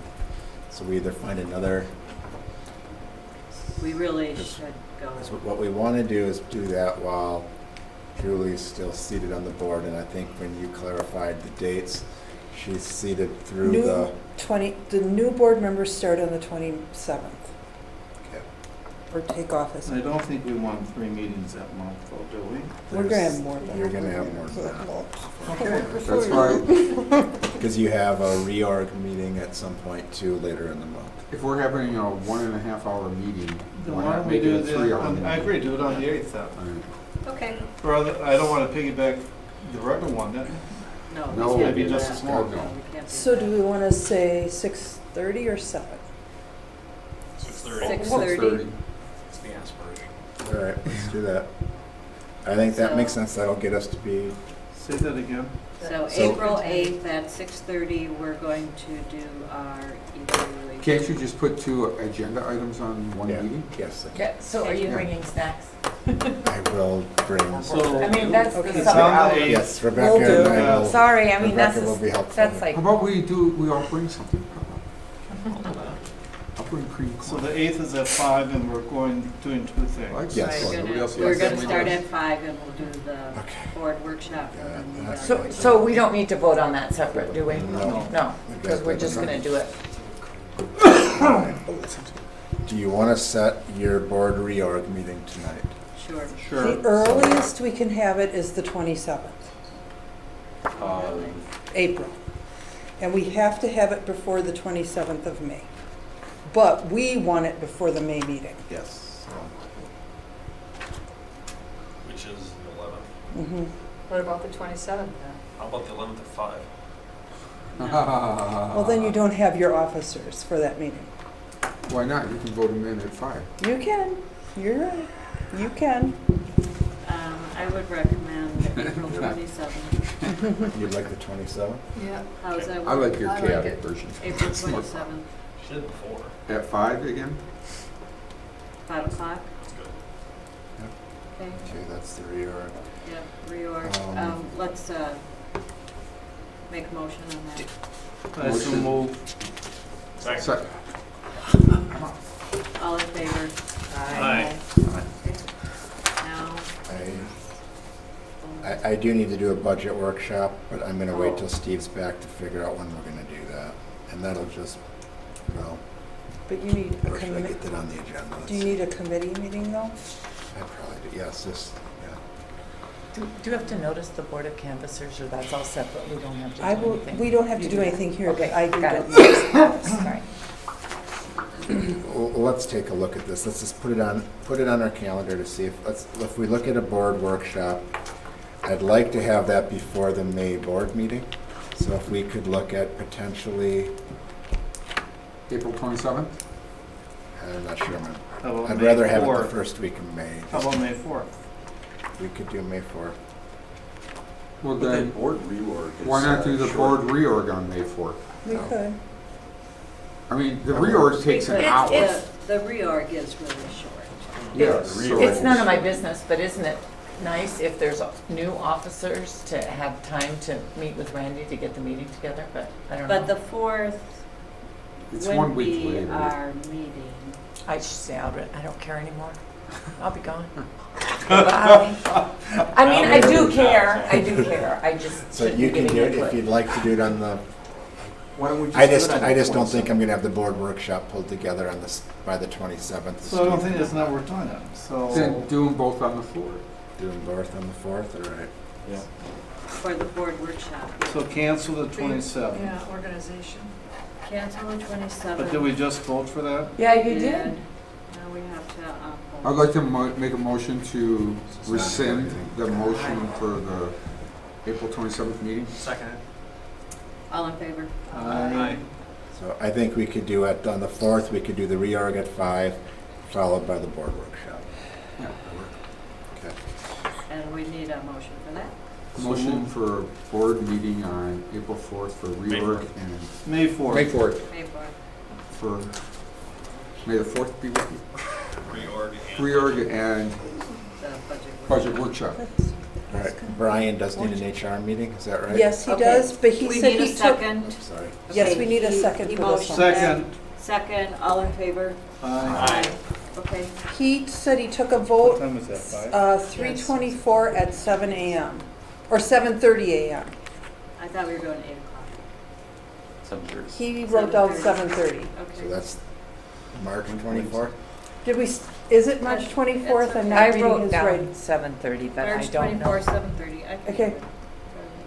do it. Yeah, you and Jack work. I don't care. Okay. And then, That's it, Chair.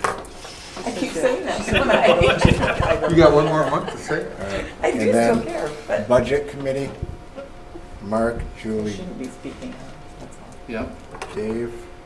ah,